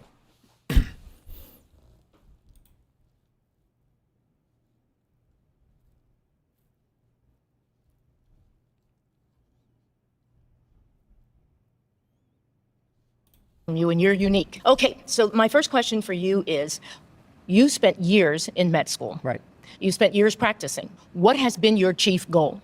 To keep hold on, wait. You just said I am aspiring right now. You were the guy in DGG chat that said something that was not related to what the YouTube chatter said that I call retarded. But actually, you in DGG chat actually would have been correct as well. Because if you're born with no islet cells, you would still be considered type 1 because you don't have the ability to make insulin. So you're lucky that YouTuber saved you. Okay. From you, and you're unique. Okay, so my first question for you is, you spent years in med school. Uh-oh. You spent years practicing. Uh-oh. What has been your chief goal? To keep patients as healthy and happy and Wrong. It's to prescribe drugs. the highest quality of life for as long as possible. Okay, I think that's what everyone's looking for from the medical industry, and I did call it an industry. I'm not saying that that's you.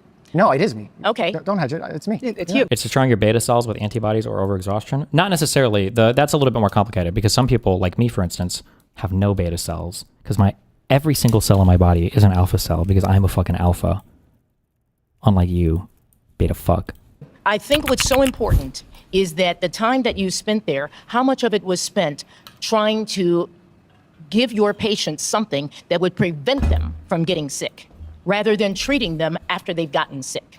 Well, so there's this huge problem, you fucking idiot, where people don't come to me for disease prevention because I work at something called a fucking hospital, you retarded fuck. For the same reason that you don't go to the gym to cure your fucking disease, people don't come to the hospital for disease prevention because I'm a hospital. I treat sick people, not pre-sick people. What are you looking to hospitals to help people get in shape for? A lot. Okay. Can I give you some examples? Getting sick, rather than treating them after they've gotten sick. Besides vaccines, which are based? A lot. Okay. Can I give you some examples? I'd love it. When a patient comes in for their annual physical, it's funny to say, but I don't think annual physicals really exist. I think most people come in because they have a problem and then they just tack it onto their annual physical. But I think about what risks they face. So if someone has an elevated BMI, not the best way to judge obesity, but using my vision and the BMI number, I could tell if they have obesity. I will check certain blood variables to see if they have prediabetes. Okay. I will check their blood pressure, essentially thinking about a form of primary prevention. Because the number one killer in America is heart disease. Okay. And my goal is to decrease death, improve quality of life. And the way that I think about that is by preventing cardiovascular disease. Okay. And my goal is essentially thinking about a form of primary prevention. Because the number one killer in America is heart disease. Okay. And my goal is to decrease death. Oh, I thought it said increased death. I thought you misspoke. Improve quality of life. And the way that I think about that is by preventing cardiovascular disease, which is heart attacks, strokes. The way that I could do that, the two biggest ones, outside of like getting them to stop bad habits like smoking, is lowering their blood pressure to a normal range, getting them to have healthier cholesterol numbers, and If you have a VO2 max over 65, you literally can't have a heart attack. True. When I go party and they're busting out the cocaine and the guy's like, you've had way too much. I'm like, bro, I brought my VO2 machine with me. I literally cannot stroke the fuck out. I cannot have a heart attack. My VO2 max is so fucking huge. Getting them to have healthier sugar numbers when they're fasting. Okay. That is the biggest thing that I do. The biggest. The biggest thing. Okay. In addition to thinking about those numbers, I also spend time focusing on their mental health, their sleep. Sometimes that requires doing a sleep study to see if they have sleep apnea, because a lot of people who have high blood pressure, they don't know why. It's because they have sleep apnea and they're not sleeping well. Okay. I think about lifestyle changes related to exercise. I incorporate aerobic training and resistance training, especially to those who I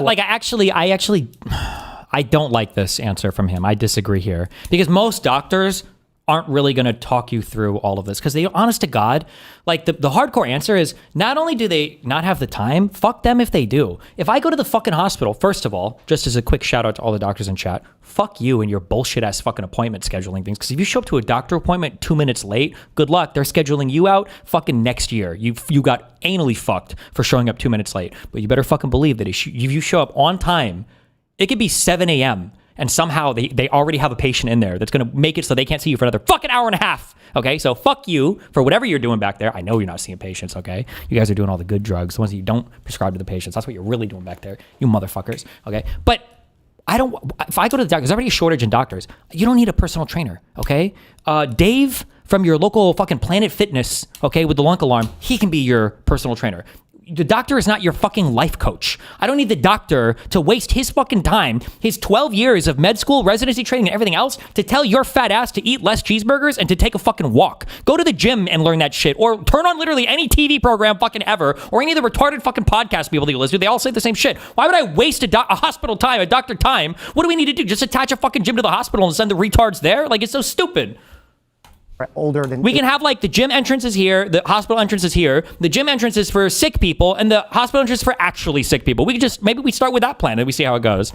age 60, because by keeping your muscles strong, carrying weight on your body, you not only strengthen your muscles, which is a longevity organ, but also keeping your bones strong, especially for training, especially to those who changes related to exercise. I incorporate aerobic training and resistance training, especially to those who are older than age 60, because by keeping your muscles strong, carrying weight on your body, you not only strengthen your muscles, which is a longevity organ, but also keeping your bones strong, especially for women. So a lot of what I do, probably the majority of what I do, is focus on and vaccines. Okay, and vaccines. Okay, let me ask you this. Why is it then you seem to be resistant to supplements when what we've said is that some people have a deficiency of magnesium or iron or many things? Why is it that it's usually a prescription that is chosen first over these things? And you said that supplements, it's, how did you say, a for-profit? Of course supplements are for-profit. Pharmacy. Because supplements are mostly bullshit. Because most of this shit is not going to fucking do it. That's why when you get sick and some real shit is happening, you don't go down to the fucking Herbalife store.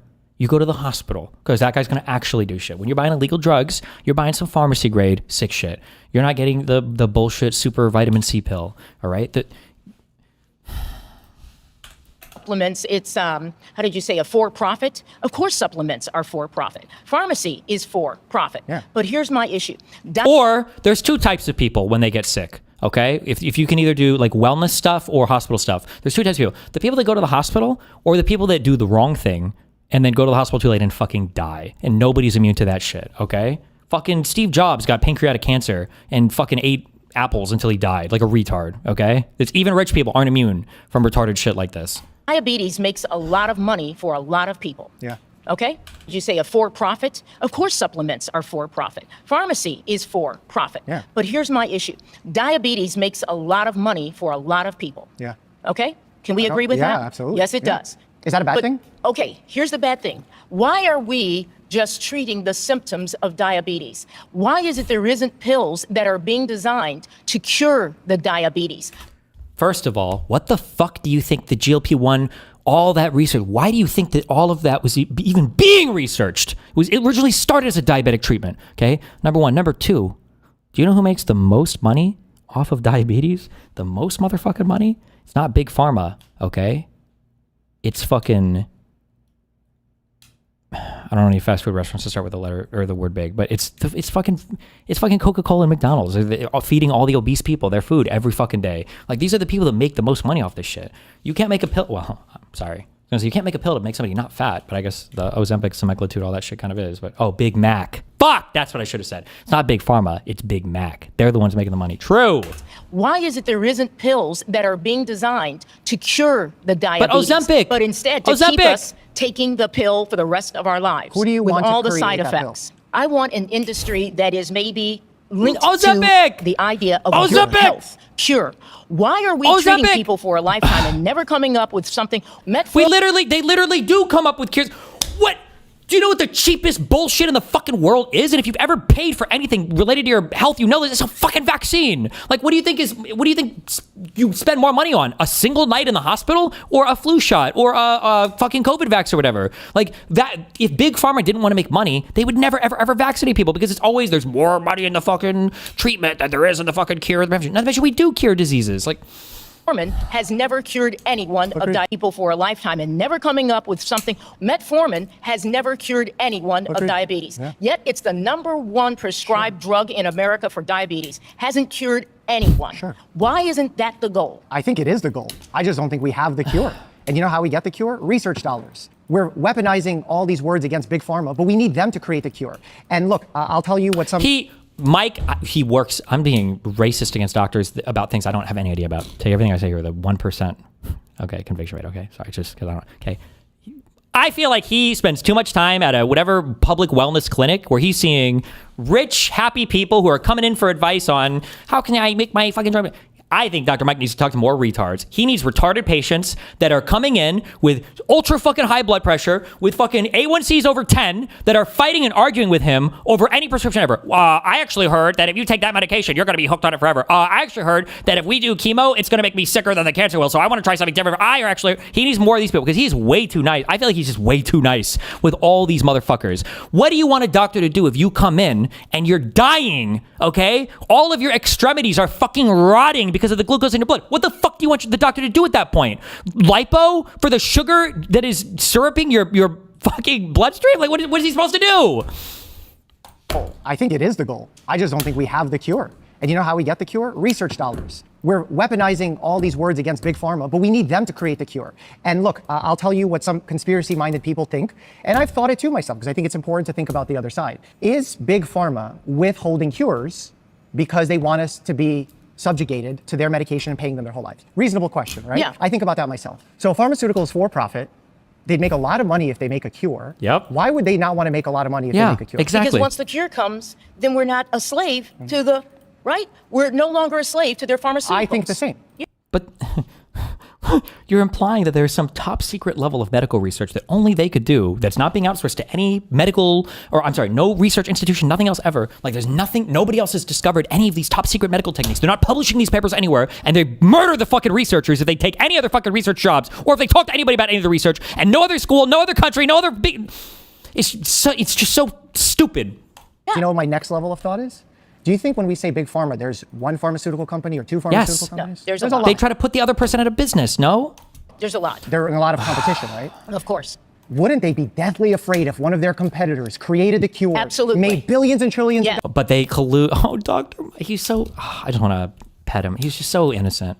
He's like, oh, this line of argumentation will work for sure. But he's not ready for her to hit her up with they're all in bed with each other, and the FDA and the CDC. They're all colluding. They're colluding. The Jews. Dollars on the cure, Yes. and they were left hanging? Okay, let me show you an example. There was a bag company about 15 years ago. They made a bag that was so strong, no joke. A bag? A bag. Okay. It was so strong, it wouldn't rip, it wouldn't tear. Is this an Hermes thing? It was an amazing bag. I am telling you, it was an amazing bag. But guess I what? thought you were going to tell me about the Birkin. Right?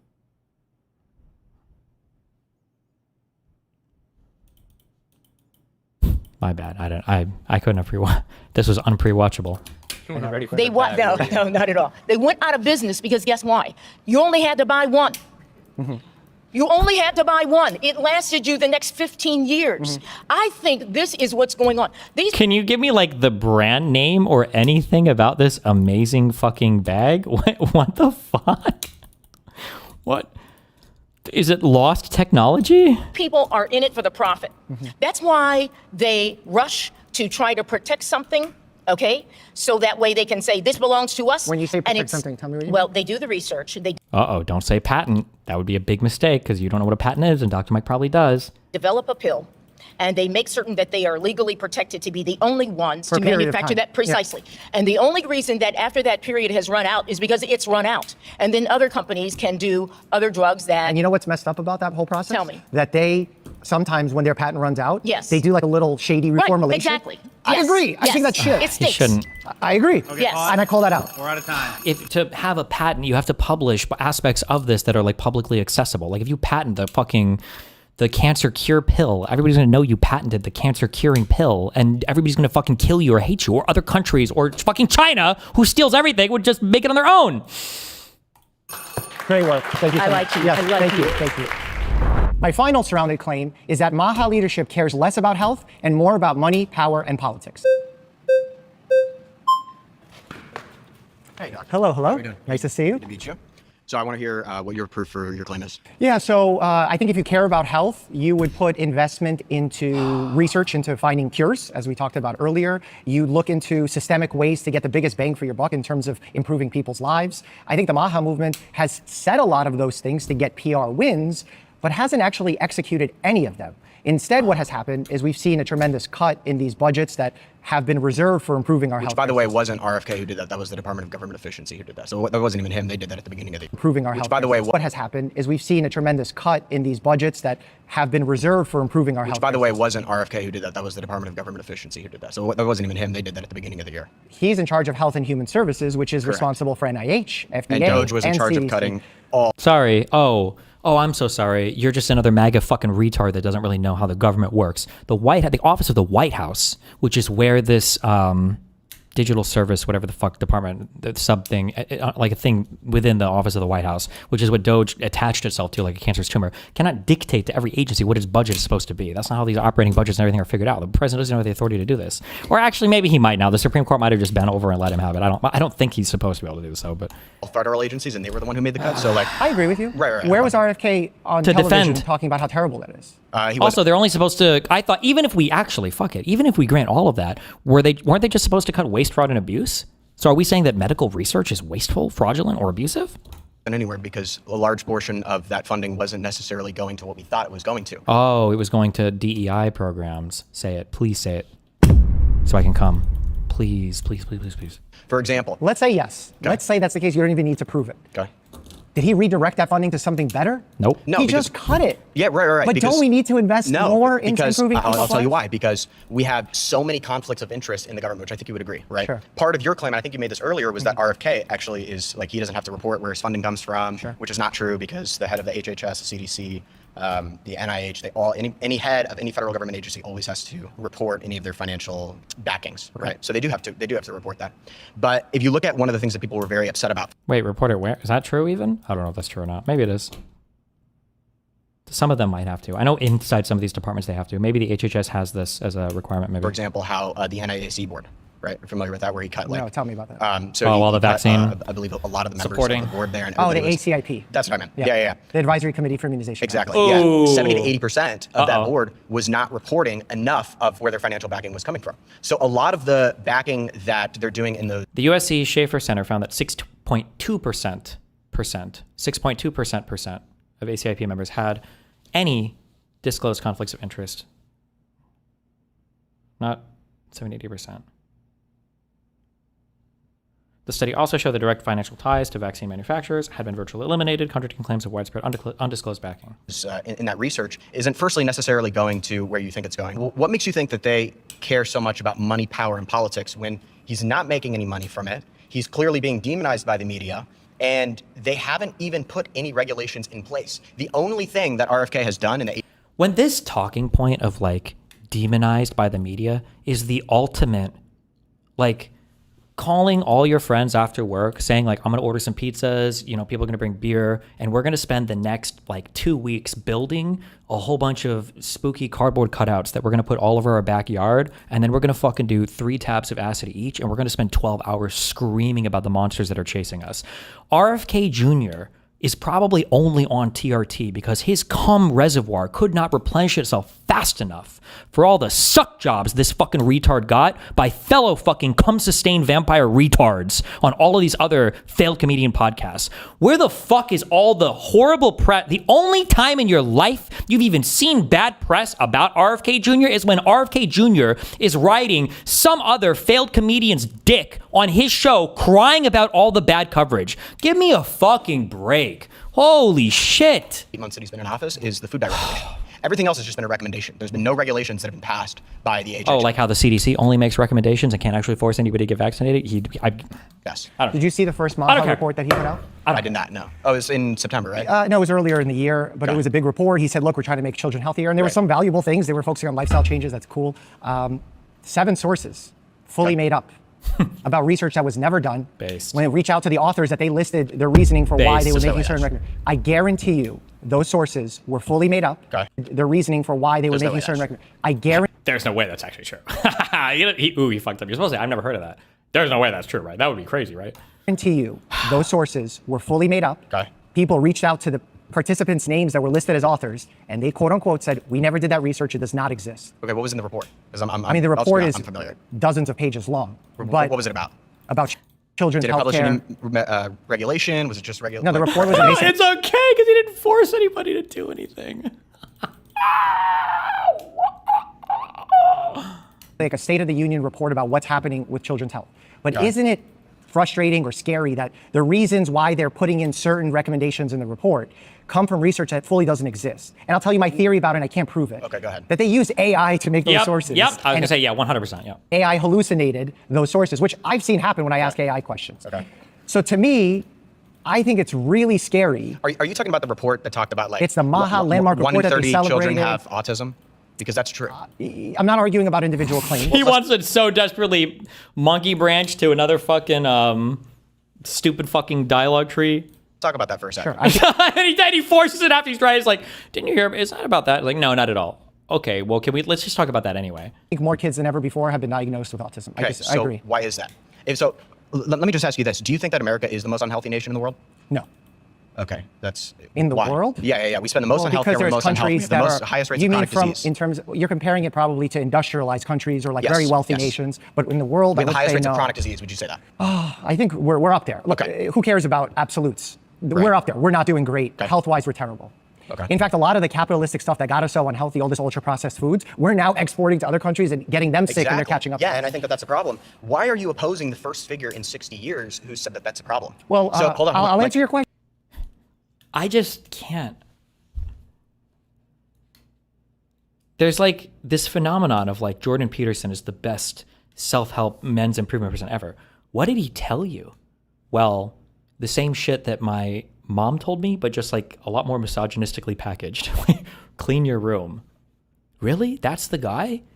The guy who, by the way, is like possibly dead right now and was medically comatized to get off of his fucking drug addiction? That's your ultra male role model? That's the one? Or it's like RFK Jr. is doing something that's never been done in 60 years of HHS secretaries. Really? What's he doing? Telling you that fast food is probably not good for you. What? Fast food is probably not good. Really? That's fucking crazy. That's not all though. He also says you should exercise more. What? What? Really? Why are you opposing the first figure in 60 years who said that that's a problem? Well, so hold on. I'll answer your question. Okay, go ahead. This is good, yeah, because I don't think he is. And I don't think he's actually doing anything to oppose it because he's sitting at Steak and Shake and telling people about McDonald's, how they used to fry their fries in beef tallow, and it was so much better. And then answering your question even further, Michelle Obama tried to get kids to have healthy lunches. This was too much for me. I have scar. The reason why I wear this jacket all the time now is because I actually started cutting the night that I listened to Republicans and how brutal they were towards Michelle Obama. It was the only way I could not self-harm to death. Is listening to Piers Morgan being on some fucking panel where he was like, "Oi, and I think it's actually brilliant, mate, how Republicans are now making very non-controversial claims like children should exercise and eat healthier, and now we'll see if the Democrats take the bait fighting against it with RFK Jr." When Michelle Obama was literally making the claim like 15 years ago, and Republicans were literally like, I will rape my child with greasy pepperoni pizza if I want to, because that's my God-given right as a fat fucking parent. And I can't believe this fucking black lady is trying to tell me what my schools can give to my goddamn children. We're gonna homeschool pizza every day if we fucking have to, okay? At school, and again, okay. Answering your question even further, Michelle Obama tried to get kids to have healthy lunches at school, and again, not partisan here, because Secretary Kennedy used to be a Democrat also. Okay. Michelle Obama had a program for kids to move after those school. lunches have like seed oils in them? Because the whole point he went to...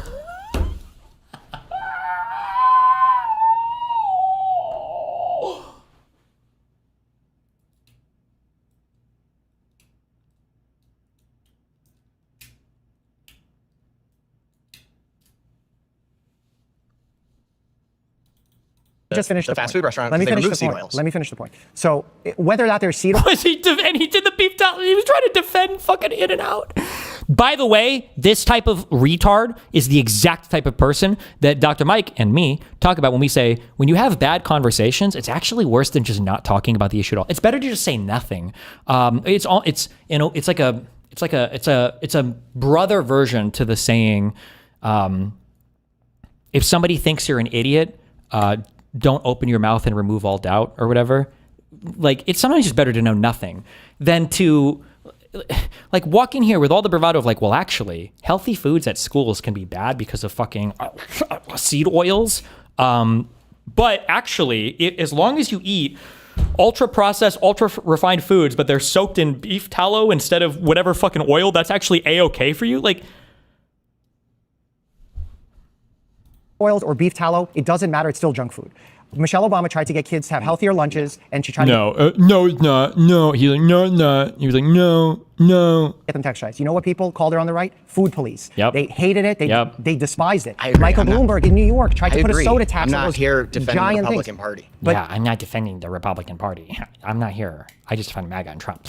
The issue is he's part of the Republican Party that's driving these he's issues. part of an independent party. But he's not. He's part of the administration. Sorry, you've been voted out. Please return to your Thank you seat. so much. Appreciate it.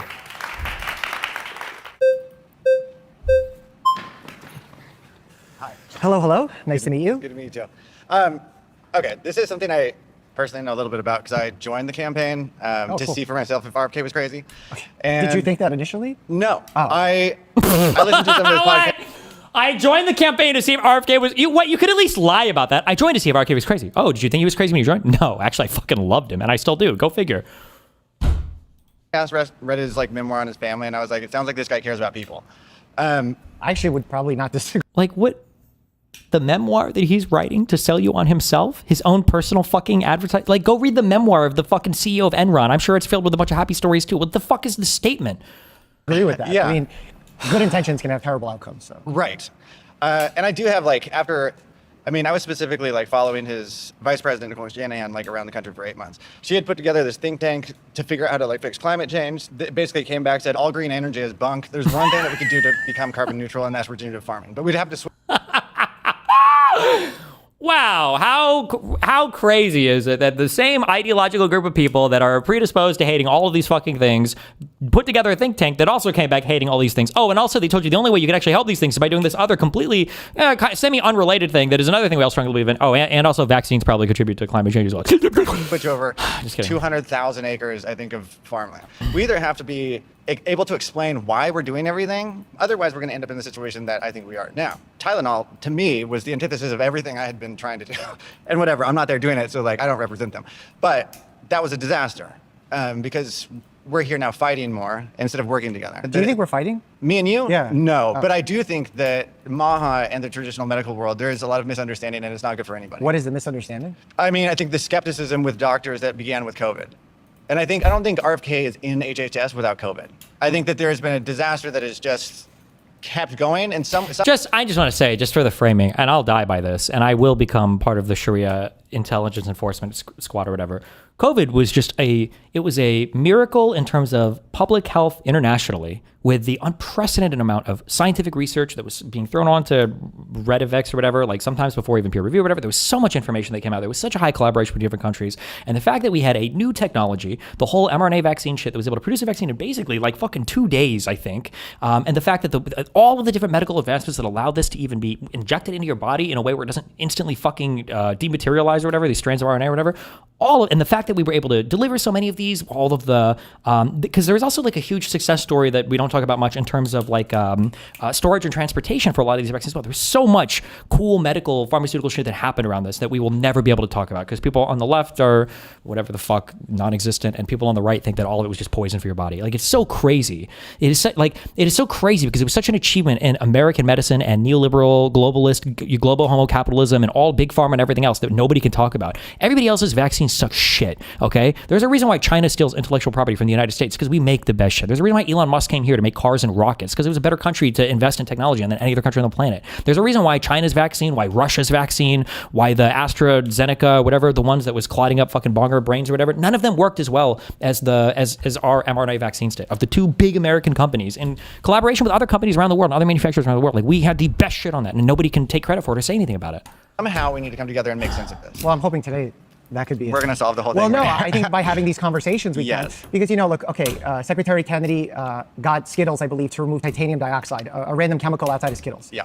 But let's be as genuine and honest as possible today. All right. Is that the reason why Skittles is not considered a healthy food for kids? Probably not. So I feel their administration is not considered a healthy. As genuine and honest as possible today. All right. Is that the reason why Skittles is not considered a healthy food for kids? Probably not. So I feel their administration is getting all these random PR wins that aren't actually making America healthy.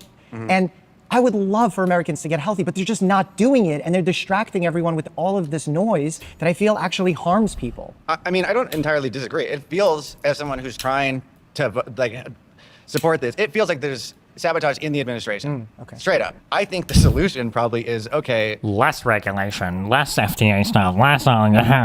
HHS is cool for the first time ever. Whether we like the guy that became the face of it or not, he's a 70-year-old healthy man who overcame heroin and talks to eagles. Like, that's not the worst thing we could be dealing with. I think Falcons are cool. Yeah, but he needs help from the medical industry. He needs help from the pharmaceutical industry because it can't all be bad. I agree. I would argue. Because if someone fainted here today, You're we're all calling helping- 911 or we're yelling for No, me to you're help. helping Yeah, us. that's the thing. Yes. I don't know if you saw during the GLP-1 press conference. Yes. There was an individual. Why are Maha people either actual health freaks or just actual fat fucking slobs? No, Maha are not health freaks anymore. So the older like anti-vax people like were health freaks, but they were like actual health freaks. They were like, I don't eat fucking processed foods. I don't eat fast foods. So a lot of them were fucking like vegan, or I won't eat like red meat because it's more cancerous, or I stay away from those. Those were actual health freaks. The new era of Maha people are fucking roided the fuck out on TRT. They eat dog shit fast food all the fucking time. They're doing shit like fucking cocaine constantly, but they don't trust the chemical that a doctor might fucking give me. And they definitely aren't taking certain types of pharmaceutical drugs, but they'll do fucking cocaine and shit every weekend when they're at a party. The new Maha people have nothing to do with health. It's all bullshit. And the little bit of health they can even claim they have is bought and paid for when they go to their men's health clinics to get their fucking shot in the ass of 300 milligrams of fucking whatever every month. It's unbelievable how much stolen valor there is from these fucking losers. This person fainted. Did you see what Secretary Kennedy did? Makes no sense. Well, tell me what he did. He split out of the room as if. What do you think I'm going to do if something was to happen What is at that? the press Sorry. conference? Yes. There was an individual. This person fainted. Did you see what Secretary Kennedy did? Makes no sense. Well, tell me what he did. He split out of the room as if. What do you think I'm going to do if something was to happen to Oh you? God, fuck. This is the only thing that I hate they hit RFK Jr. on. This was the only good thing I've ever seen RFK Jr. do on camera. He got help immediately. That's what he was supposed to do. Everybody roasts RFK Jr. for this, but actually one of the biggest issues, and if you've ever seen like a fight in a public area before or somebody getting injured somewhere, everybody stands around and watches. That's a real thing that actually happens. Everybody will stand around. There's a diffusion of responsibility, psychological mechanism at play, but like usually you have to call out to somebody, or somebody needs to say somebody needs to get help, or somebody needs to do something, or you have to call a person or do it yourself. As soon as that guy fainted, RFK Jr. walked over, he grabbed a person to help the dude, and then they came back. He did what he was supposed to there. But don't let the facts get in the way of a good story.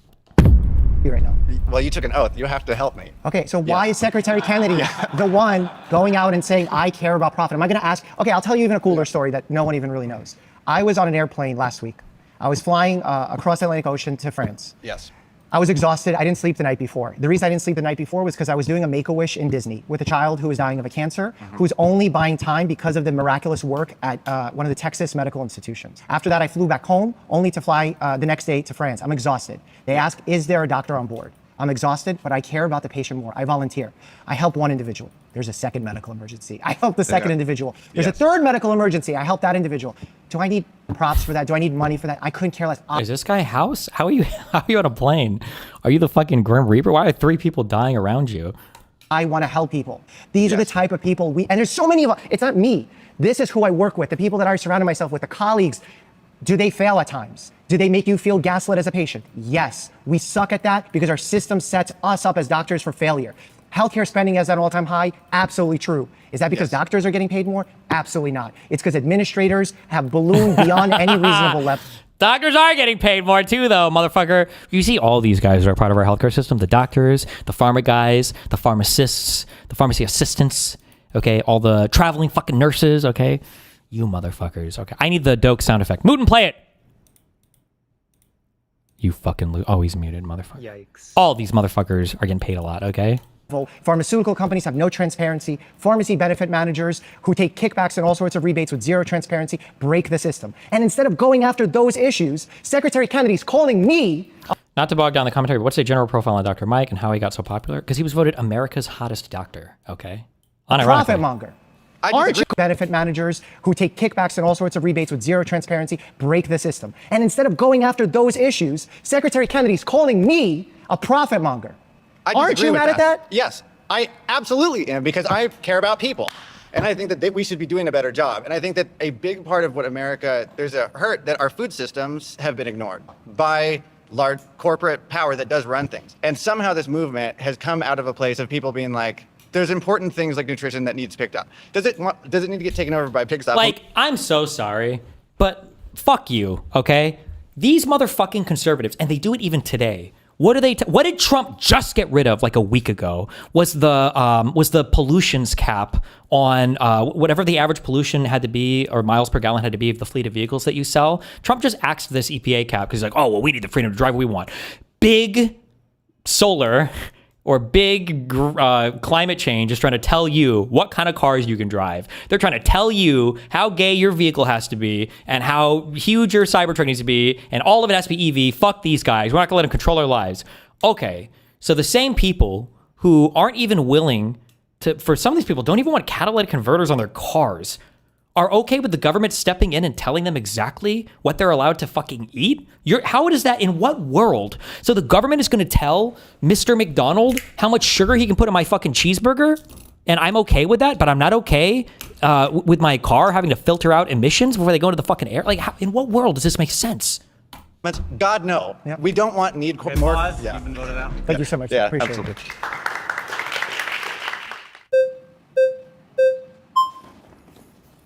Hello, sir. Good. Good to talk to you. Pleasure.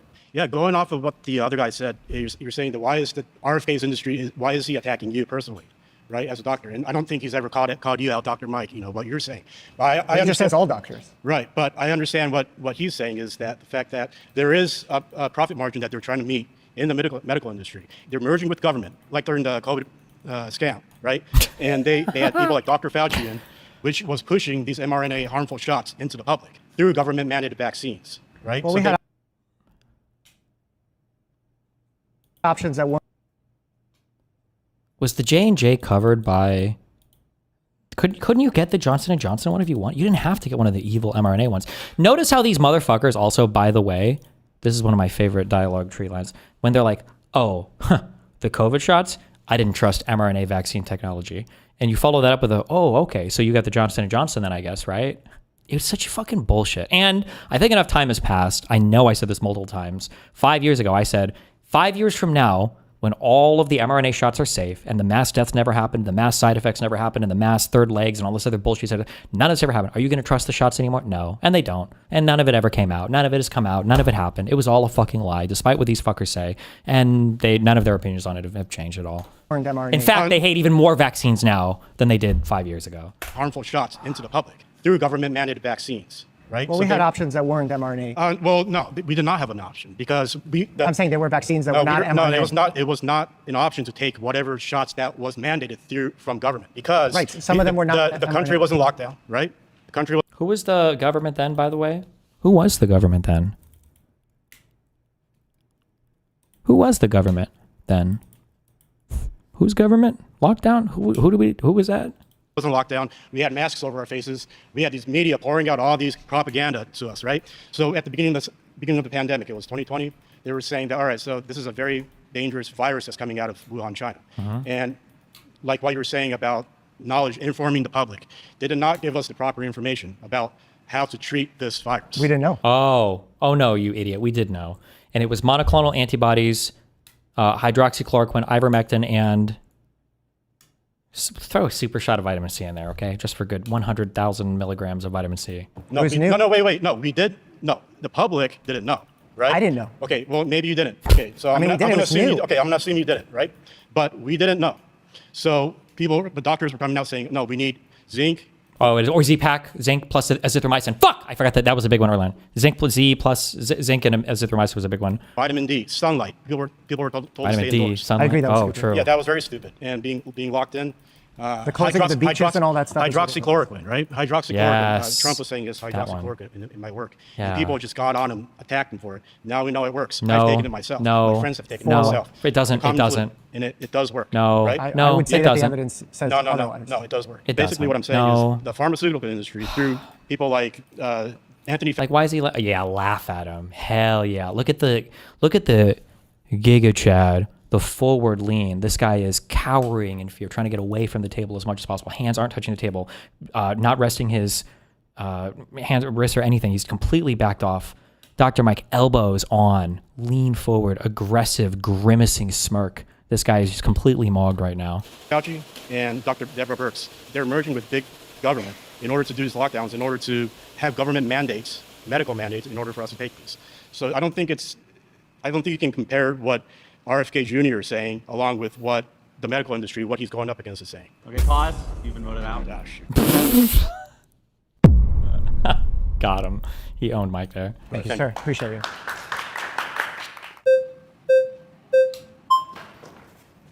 Hello, pleasure. Can you repeat the claim just real quick? We're on claim that the Maha leadership cares less about health and more about money, power, and politics. So the previous Health and Human Services secretaries, they all cared about health, would you say? I would say that they put a higher emphasis on health, yes. Okay, do you know our rating in the world for maternal mortality rate, infant mortality, It's obesity, terrible. type 1 diabetes, Terrible, type 2 diabetes? terrible, We lead in terrible. all developed nations across Terrible, the world. terrible. And for chronic diseases, we're number 1 in the world. I don't even think we're non-developed number countries, 1 right? in the world. Yeah, we are. Okay. For chronic diseases in a single Again, biome, it depends we what lead. you put into the chronic disease, but yes, okay. So all this, and did you have any, like... Yeah, I have a... Also, like...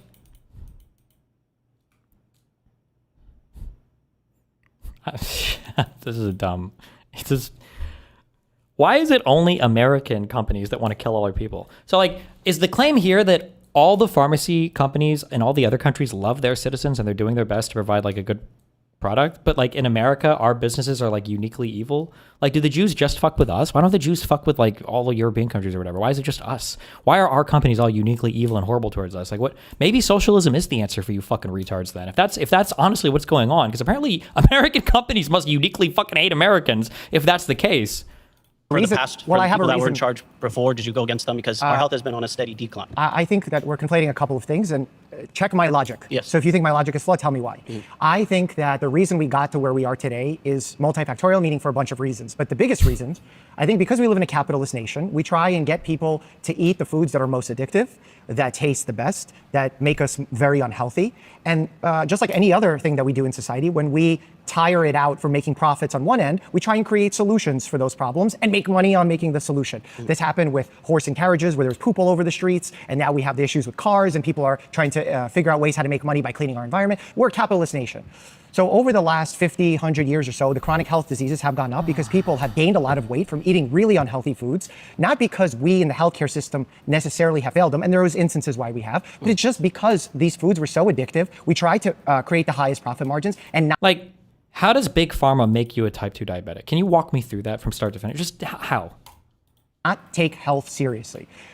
Also, social media, electronics, people not leaving their homes, being sedentary. There's folks, I have patients who don't leave their house for days because they can have relationships with people online. They have their virtual realities where they don't have to participate in sports or any kind of other. Hey, fuck boy. Hey, Mr. Party during COVID when you told people to stay inside. Hey, fuck you, okay? If we want to stay inside all fucking day and not go outside to be poisoned by your horrible environments you're making for us, fuck you, okay? Maybe we like playing games with our friends, all right? Maybe we weren't all born as 6'2" GigaChad doctors, all right?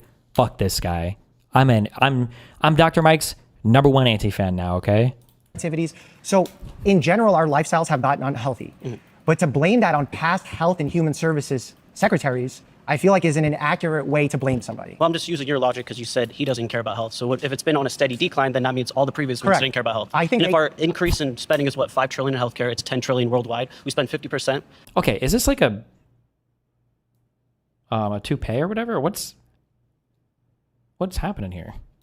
Compared to the whole world in healthcare, we're ranked #1 in all those categories. So if it's been on a steady decline, then you have to have some against all the previous ones too, right? So you're looking at certain numbers and you're just zooming in on those numbers. Again, as I mentioned earlier, chronic health diseases have gone up. Part of that is because there's less acute death. So we've had wins in preventing acute death. So people who have sepsis, who have strokes.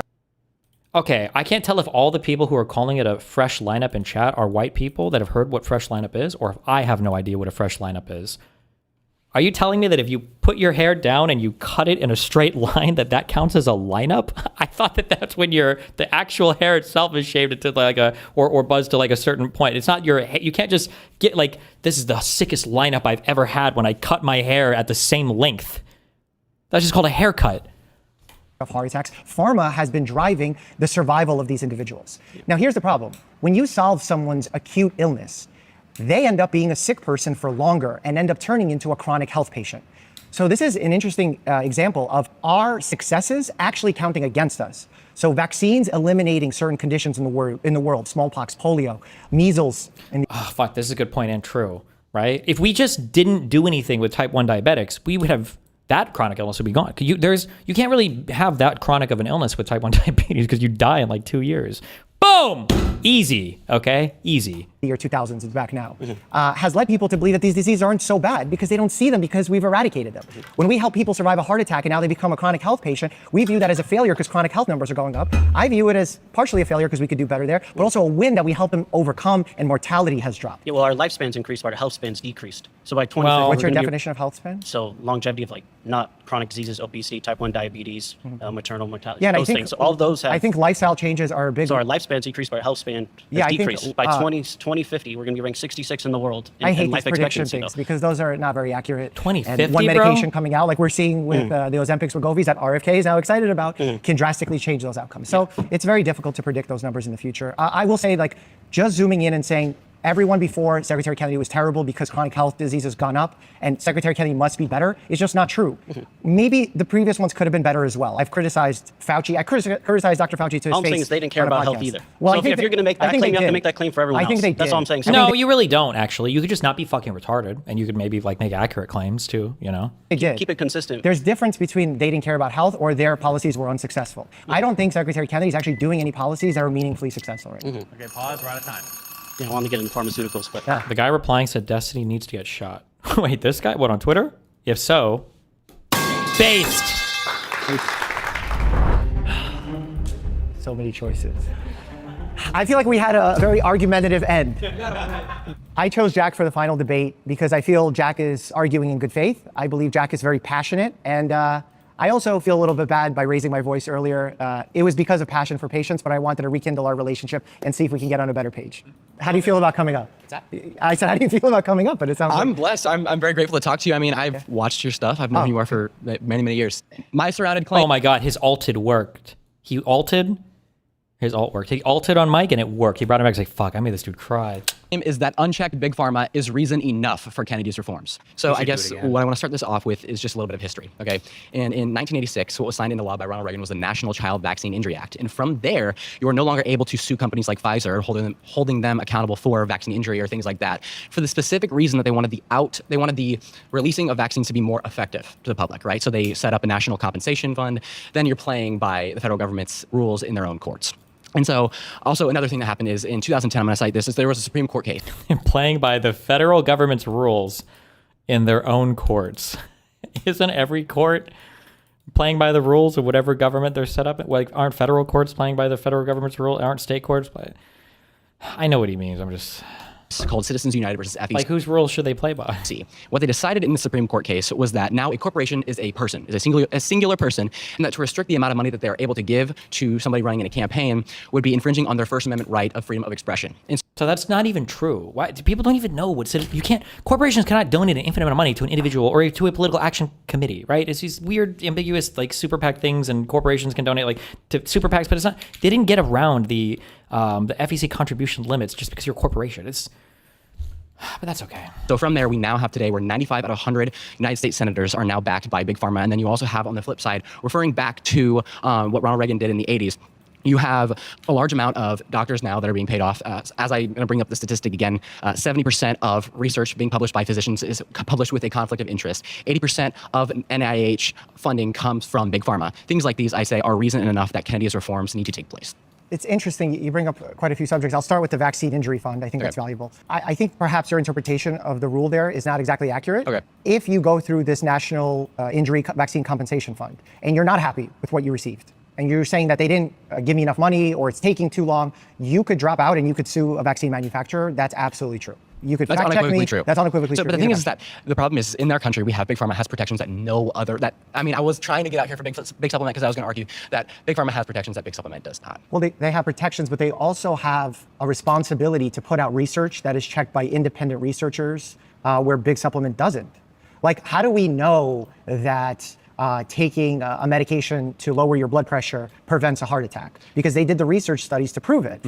But when someone recommends a supplement, they don't have to do that. So I think it's different. So in the state of California, as of 1980 in all 50 states, you were required to get a vaccine to go to public school, right? This is the thing. So the difference between Big Pharma and Big Supplement is choice. You have several different manufacturers or companies making the exact same thing. The reason why something is called a supplement is because you're supplementing something that's already in your diet. So in today's day in America, 70% of children 70% of a child's diet is now ultra-processed foods, right? And so from there, you're having things like vitamin C, creatine. Is that necessarily true? Aren't there vitamin D supplements, or am I making that up? You don't synthesize vitamin D natural, or can you? Do you? I guess you do if there's sunlight. Would you say that you make vitamin D? I guess. I don't know. I don't know.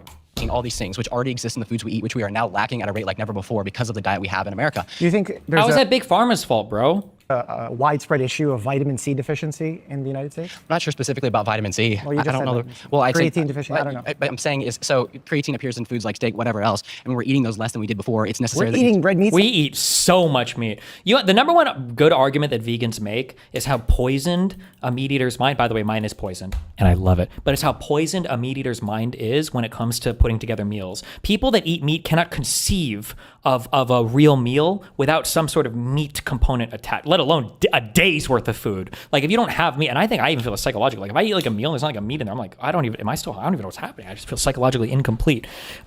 We Americans dramatically overeat probably all types of meat, but especially red meat. And red meat is probably not, I don't want to say it's not like on the level of alcohol, but it's like all the meats you can eat, it's not the greatest for you, regardless of like overprocessing or anything. Red meat in general is a little bit more, I think, like carcinogenic. The fat profiles is not necessarily as good. Like you're better off eating white meats or whatever. Not to hate red meat. I love red meat. It's my favorite food in the world. But less than before? So creatine appears in foods like steak, whatever else, and we're eating those less than we did before. It's necessary. I hate this too because it's like there is no creatine deficiency in the United fucking States of America because we eat so much fucking meat. If you wanted to make a good criticism of the average American diet, it's probably too high in carbs, definitely too high in red meats. We need more micronutrients from a variety of vegetables, and we probably need less ultra processed food. If you're criticizing the average American diet, like not enough red meat wouldn't be on like the top 100 things that you would criticize. Like it's such a fucking stupid. It's the dumbest never mind. I don't care. Eat what you want to die. We're eating red meats less than before? I would say so. No, natural the red American meat, standard diet is natural red. Oh, and then he puts the adjective natural red meat. What, as opposed to the lab-grown red meat we're being fed all the unnatural red meat? What, your dad's dick? Even What matter, red meat are you talking about? What do you mean? Like red meat's red meat. I guess if we're talking about like organic versus like pumped full of like hormones and shit, I guess it's different. But oh yeah, it's just this. It's like it's just so soy. This guy's. Where's my soy Hassan thing? No, he's not soy. He's red meat build. Oh my God, this is so soy. This is so unimaginably soy. Thank you. Meat. This is what a cheeseburger is made out of is not necessarily the same as what I think this is a cow. really cool thing for us to end on because it's going to be about me making a disclosure that I'm curious how it lands for you. Okay. Are you familiar with the pharmaceutical company Abbott? No. Okay, well... Abbott reconstructed my brain. My whole brain is a synthetic organ created by Big Pharma to come here today to destroy you children. There's a pharmaceutical company. It's a giant pharmaceutical company. They're called Abbott Labs. They paid me over the last 5 years. I created content for them. Do you think that biases me as a physician to be a worse physician? I would have to know more about you and things that you said, things that you reported, things like that to be able to say based on the conversations you heard today. Or is it reasonable you to think that a bias you haven't is talked me? about Abbott. Well, here's the reason why I bring it up. Because some people bring this I just hate everything.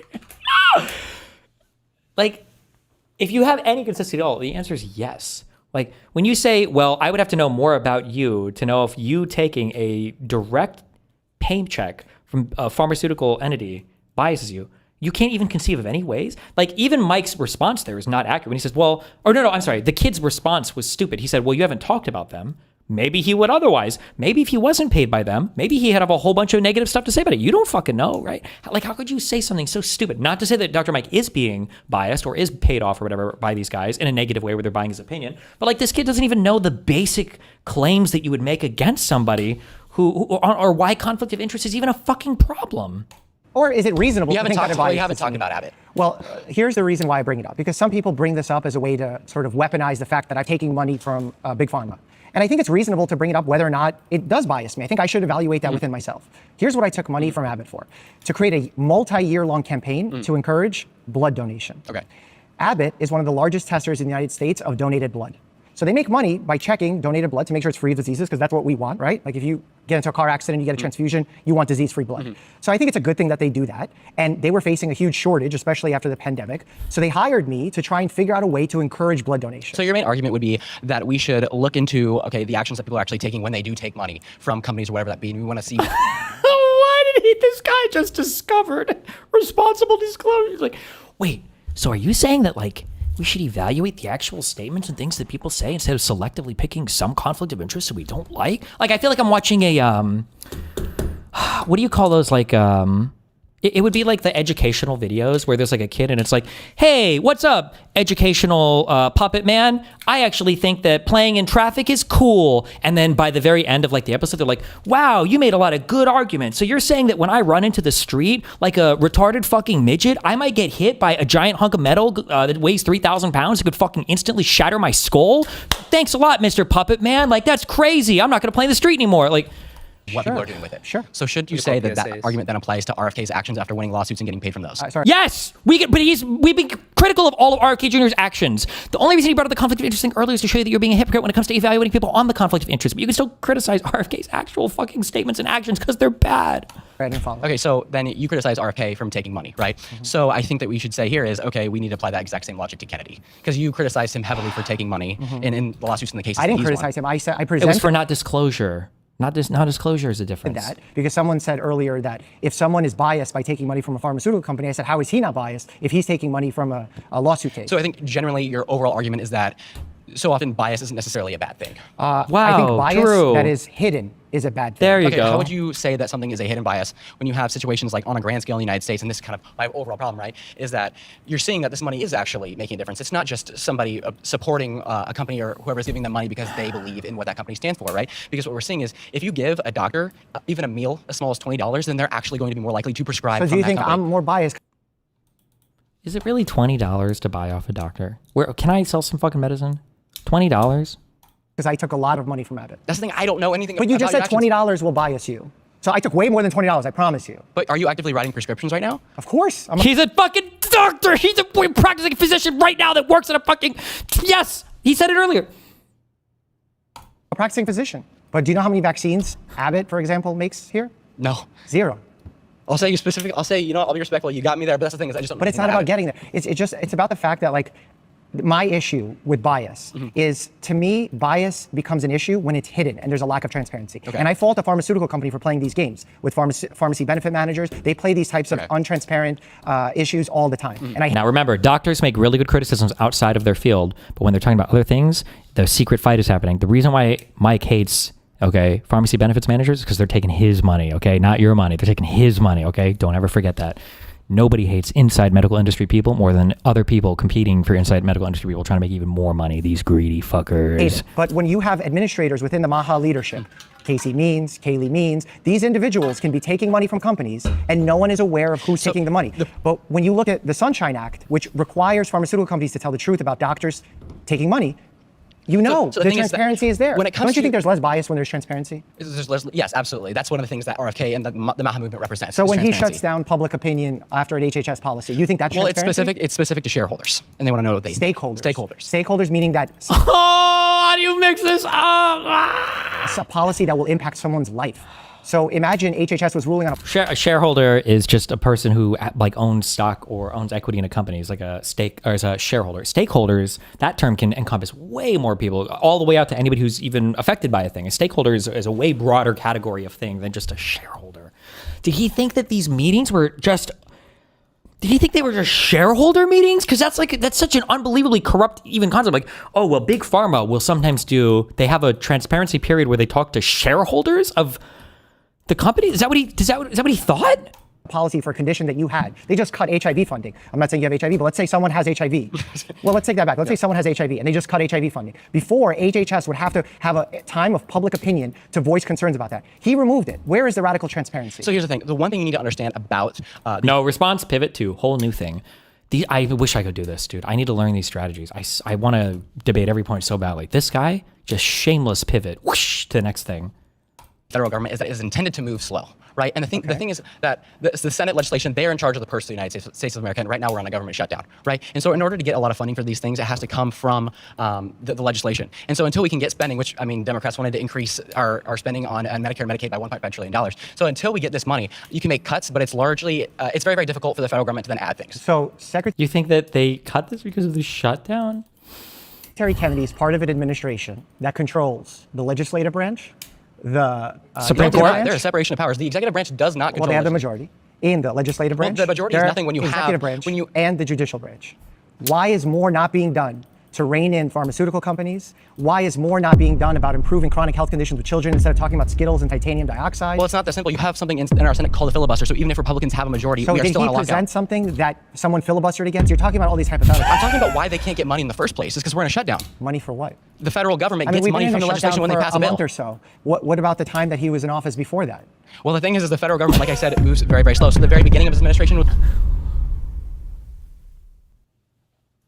How is it that Biden can get trans dick drugs to women instantaneously, but for RFK Jr., it takes him 12 years to get doctors to tell patients to get on a fucking treadmill? How can we circulate the trans drugs through the goddamn life stream of American society, through all the children's school? How did we get so much girl cock growing out there so quickly, but it takes RFK Jr. fucking a million fucking years to do the simplest fucking shit ever? Okay? Can we just put the trans people in charge of the sniper training units and of all the policy distribution units? Apparently they can get every fucking thing done instantaneously, okay? These people need to be in charge of the world. Trans people and Jews need to run everything, okay? Because apparently they're the only fucking people that get anything in society fucking done ever. Holy shit.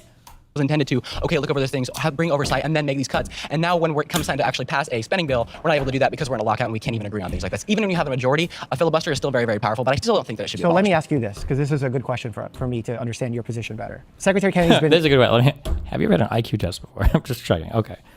Any developmental disabilities affecting the above the shoulder area? in the office about a year. Is that fair to say? It's a little less than that, but let's say a year. So far, he's removed red dyes, which I think is a good thing out of kids' foods. Some random other things about swapping oils for one another, which I don't think makes a big difference. Removing certain So are you upset with him by not doing it? I want... What? Stay mad, die lover. I am. I want more dye back. I just said the fuck, opposite, want to fucking raw dog that shit. For one another, which I don't think makes a big difference. Removing certain So are you chemicals. upset with him by not doing No. enough? I want to recap everything he's done. Are you upset that he hasn't done enough? How much can we demand of one man? How much more can one man do than RFK Jr.? Okay? He's trying to do pull-ups at the same time. Do you know how hard it is to do policy at the HHS while you're also doing 100 pull-ups a day? And then we could talk about it. Okay. So those are the big things he's done. He's also published a MAHA report, this landmark report that they celebrated that had false sources in it, inaccurate statistics. He did a press conference saying that he swore he'd find the cause of autism, where he said the cause and then 2 weeks later took it back. You feel like this is a good first year for him? Well, the thing is that science is a constant thing. Science is constantly developing. And so you can't necessarily hold... He should just punch him as hard as he can in the face and say, like, maybe there's going to be a study tomorrow that shows that broken noses are actually good for you. And then hit him again. And there's going to be a study the day after that says broken ears are good. And just keep punching until he dies in a video game. Hold him to something that he says, even when he retracts it. I would honestly say that itself is trans... Wait, did you hear that? Oh! Trans? No! Wait, I pre-watched this 2 hours ago. Took it back. You feel like this is a good first year for him?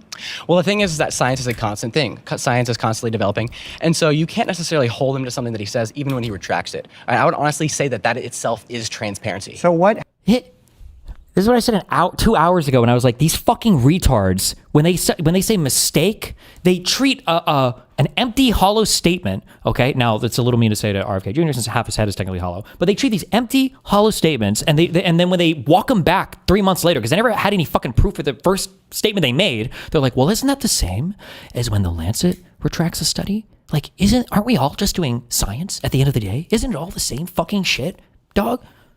Happened in the 2 weeks from when he said Tylenol did cause autism to when it didn't? What new information came out that suddenly scientifically made him change his mind? Enough scientific evidence to disprove what he believes. Oh, enough. Enough. In those 2 weeks it came out. In the 2 weeks, we've discovered autism around the world. Thank Research you. was published in those 2 weeks? Do I think the research? Well, not necessarily, but they could have, in their systems, looked at more research outside of that. In their systems? What, fucking the filing cabinets that were buried under the earth? Or in the hidden research archives of RFK Jr.'s brain? What fucking systems? What, like, we should say, stop, we're gonna spend the next 3 minutes on this. Talk me through that. I wanna know what secret systems these guys are going through. What secret research did these guys have access to that nobody around the world knew anything about? Please, talk me through that. You don't think they should have done that before making a press conference to millions of people in the United States? And how do they get credit? The Vosh thing I used to talk about, they get credit both ways. They get credit both ways. You can't drink a gallon of milk and then piss in my mouth and tell me that I'm getting my adequate milk intake for the day. It's not the same thing. You can't be wrong on something and get everybody to jerk you off for it and then correct the thing you already knew was wrong 3 months later and then get a congratulatory statement on being transparent on that. That's fucking retarded. You can't fuck up over and over again and get credit for fixing your fuck ups when you should have made the fuck up in the first place. What actually happened is he said that there could be a possible link. He didn't just... He said there was a causal link, a possible link. This has been worse for my health than any video I've watched on stream before. Say. Oh, don't worry. We're almost there, Mr. Min, okay? 5 minutes. To millions of Well, people. the thing is, what actually happened is he said that there could be a possible link. He didn't just say, well, the Tylenol causes FDA autism. commissioner They went on. literally said that. It wasn't a possible link. It wasn't even a strong correlation. It was a causal link. They used the word causal link. They said that. Fox News and said causes. He straight up said that Straight it up caused says causes. But then Oh, again, well, I didn't know about that. But he's going to defend it anyway. But he's about to defend it anyway. and 2 weeks later, they went back and they said, that's not the case. Yeah, but there was no new, like, I get. Now the statement that he should make is, oh, okay, what did Fauci make that was the equivalence to that much of a fuck up? Tell me. Dipshit. And call him a dipshit. I'm trying to be fair. Let's say they said it causes it. And then in the middle of that, 2 weeks later, they published a new article that disproves, and they go, we learned, we need to take it back. I wouldn't judge them for that. But that didn't happen. I mean, man. so often, though, you do judge Kennedy for things that he doesn't necessarily believe anymore. Oh, my God. And the pivot. I hear the shoes squeaking on the court. Like what? And specifically, I was talking about that Kennedy, well, he said that half of China has diabetes, right? Sure. And so the actual percentage was 13% had diabetes, and then the remainder making up that half is actually has pre-diabetes. 40% were pre-diabetic. I don't even know if there's enough fucking food in China for that many people to be pre-diabetic. That's a lot of motherfucking Chinese people, motherfucker. What are you talking about? And so I don't think you should necessarily hold things like that against him. Because You don't think I should hold the Secretary of Health and Human Services from getting statistics wrong over and over again? Well, about health and things related to human services? Like, what the fuck? Bro, what can I hold him accountable for then? No, it's not. It's like if he has... that's the most important thing for him. What the fuck is his job? What separates him from some random retard, aka you, and a computer that can Google shit? Charge. He's the one making decisions. The thing is, if he's conflicted by something and there's something that says something, I think it's honest if he would present that in front of the American people. I'm conflicted? These guys were literally fucking scaremongering women out of taking Tylenol if they had fucking headaches while they were pregnant. These people were literally telling you you're gonna kill your fucking kid or have him be birthed with fucking autism, or even worse, he'd be a fucking Trump voter when he grows up. That's how crazy these guys were acting if you took any fucking Tylenol when you were fucking pregnant. What do you mean he was conflicted about it? Right, but it didn't take me a lot of work to find out what the number was. Like, if I can find it out as a YouTuber, why can't the Secretary of Health and Human Services get the numbers right before making up? It's not like someone asked him off the cuff, what's the percentage? And they gotcha, you got it wrong. He presented it at a conference. So simply for him presenting a study that contains nuance, you're going to have a problem. Nuance. It was nuance. It was nuance. This guy's like all the conservative bad faith tactics rolled into one giant, but all of them are like this. It's like so much retarded shit. There has to be like a debate. We need to have like a shot off, okay? Not killing each other. But like you do shots, like 5 or 6 drinks. I need them shit faced. And I want to ask, you understand how fucking full of shit you are. You must understand how you embody every single toxic aspect of the discourse. Every bad thing about public discourse is encapsulated in you. Is that intentional, or did it just happen to be that way? It's not he was presenting nuance. He's presenting inaccurate information that is very simple to fact check.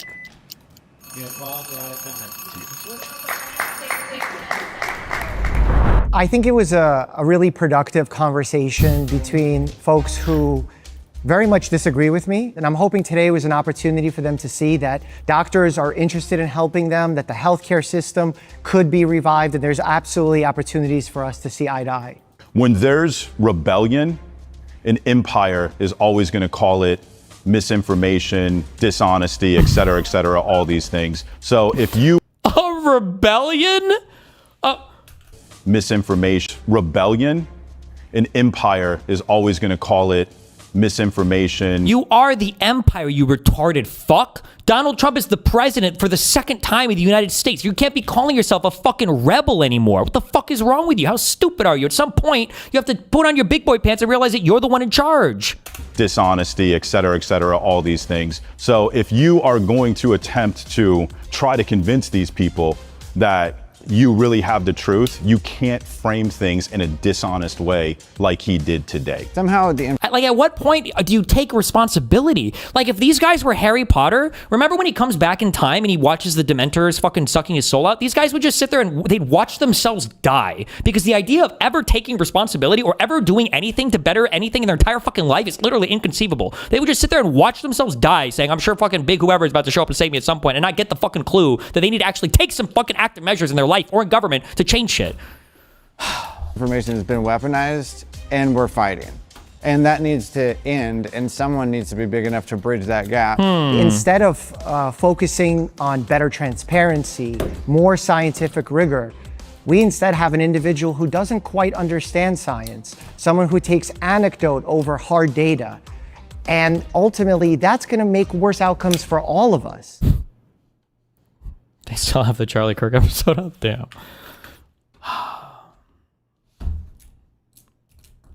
I'm injured.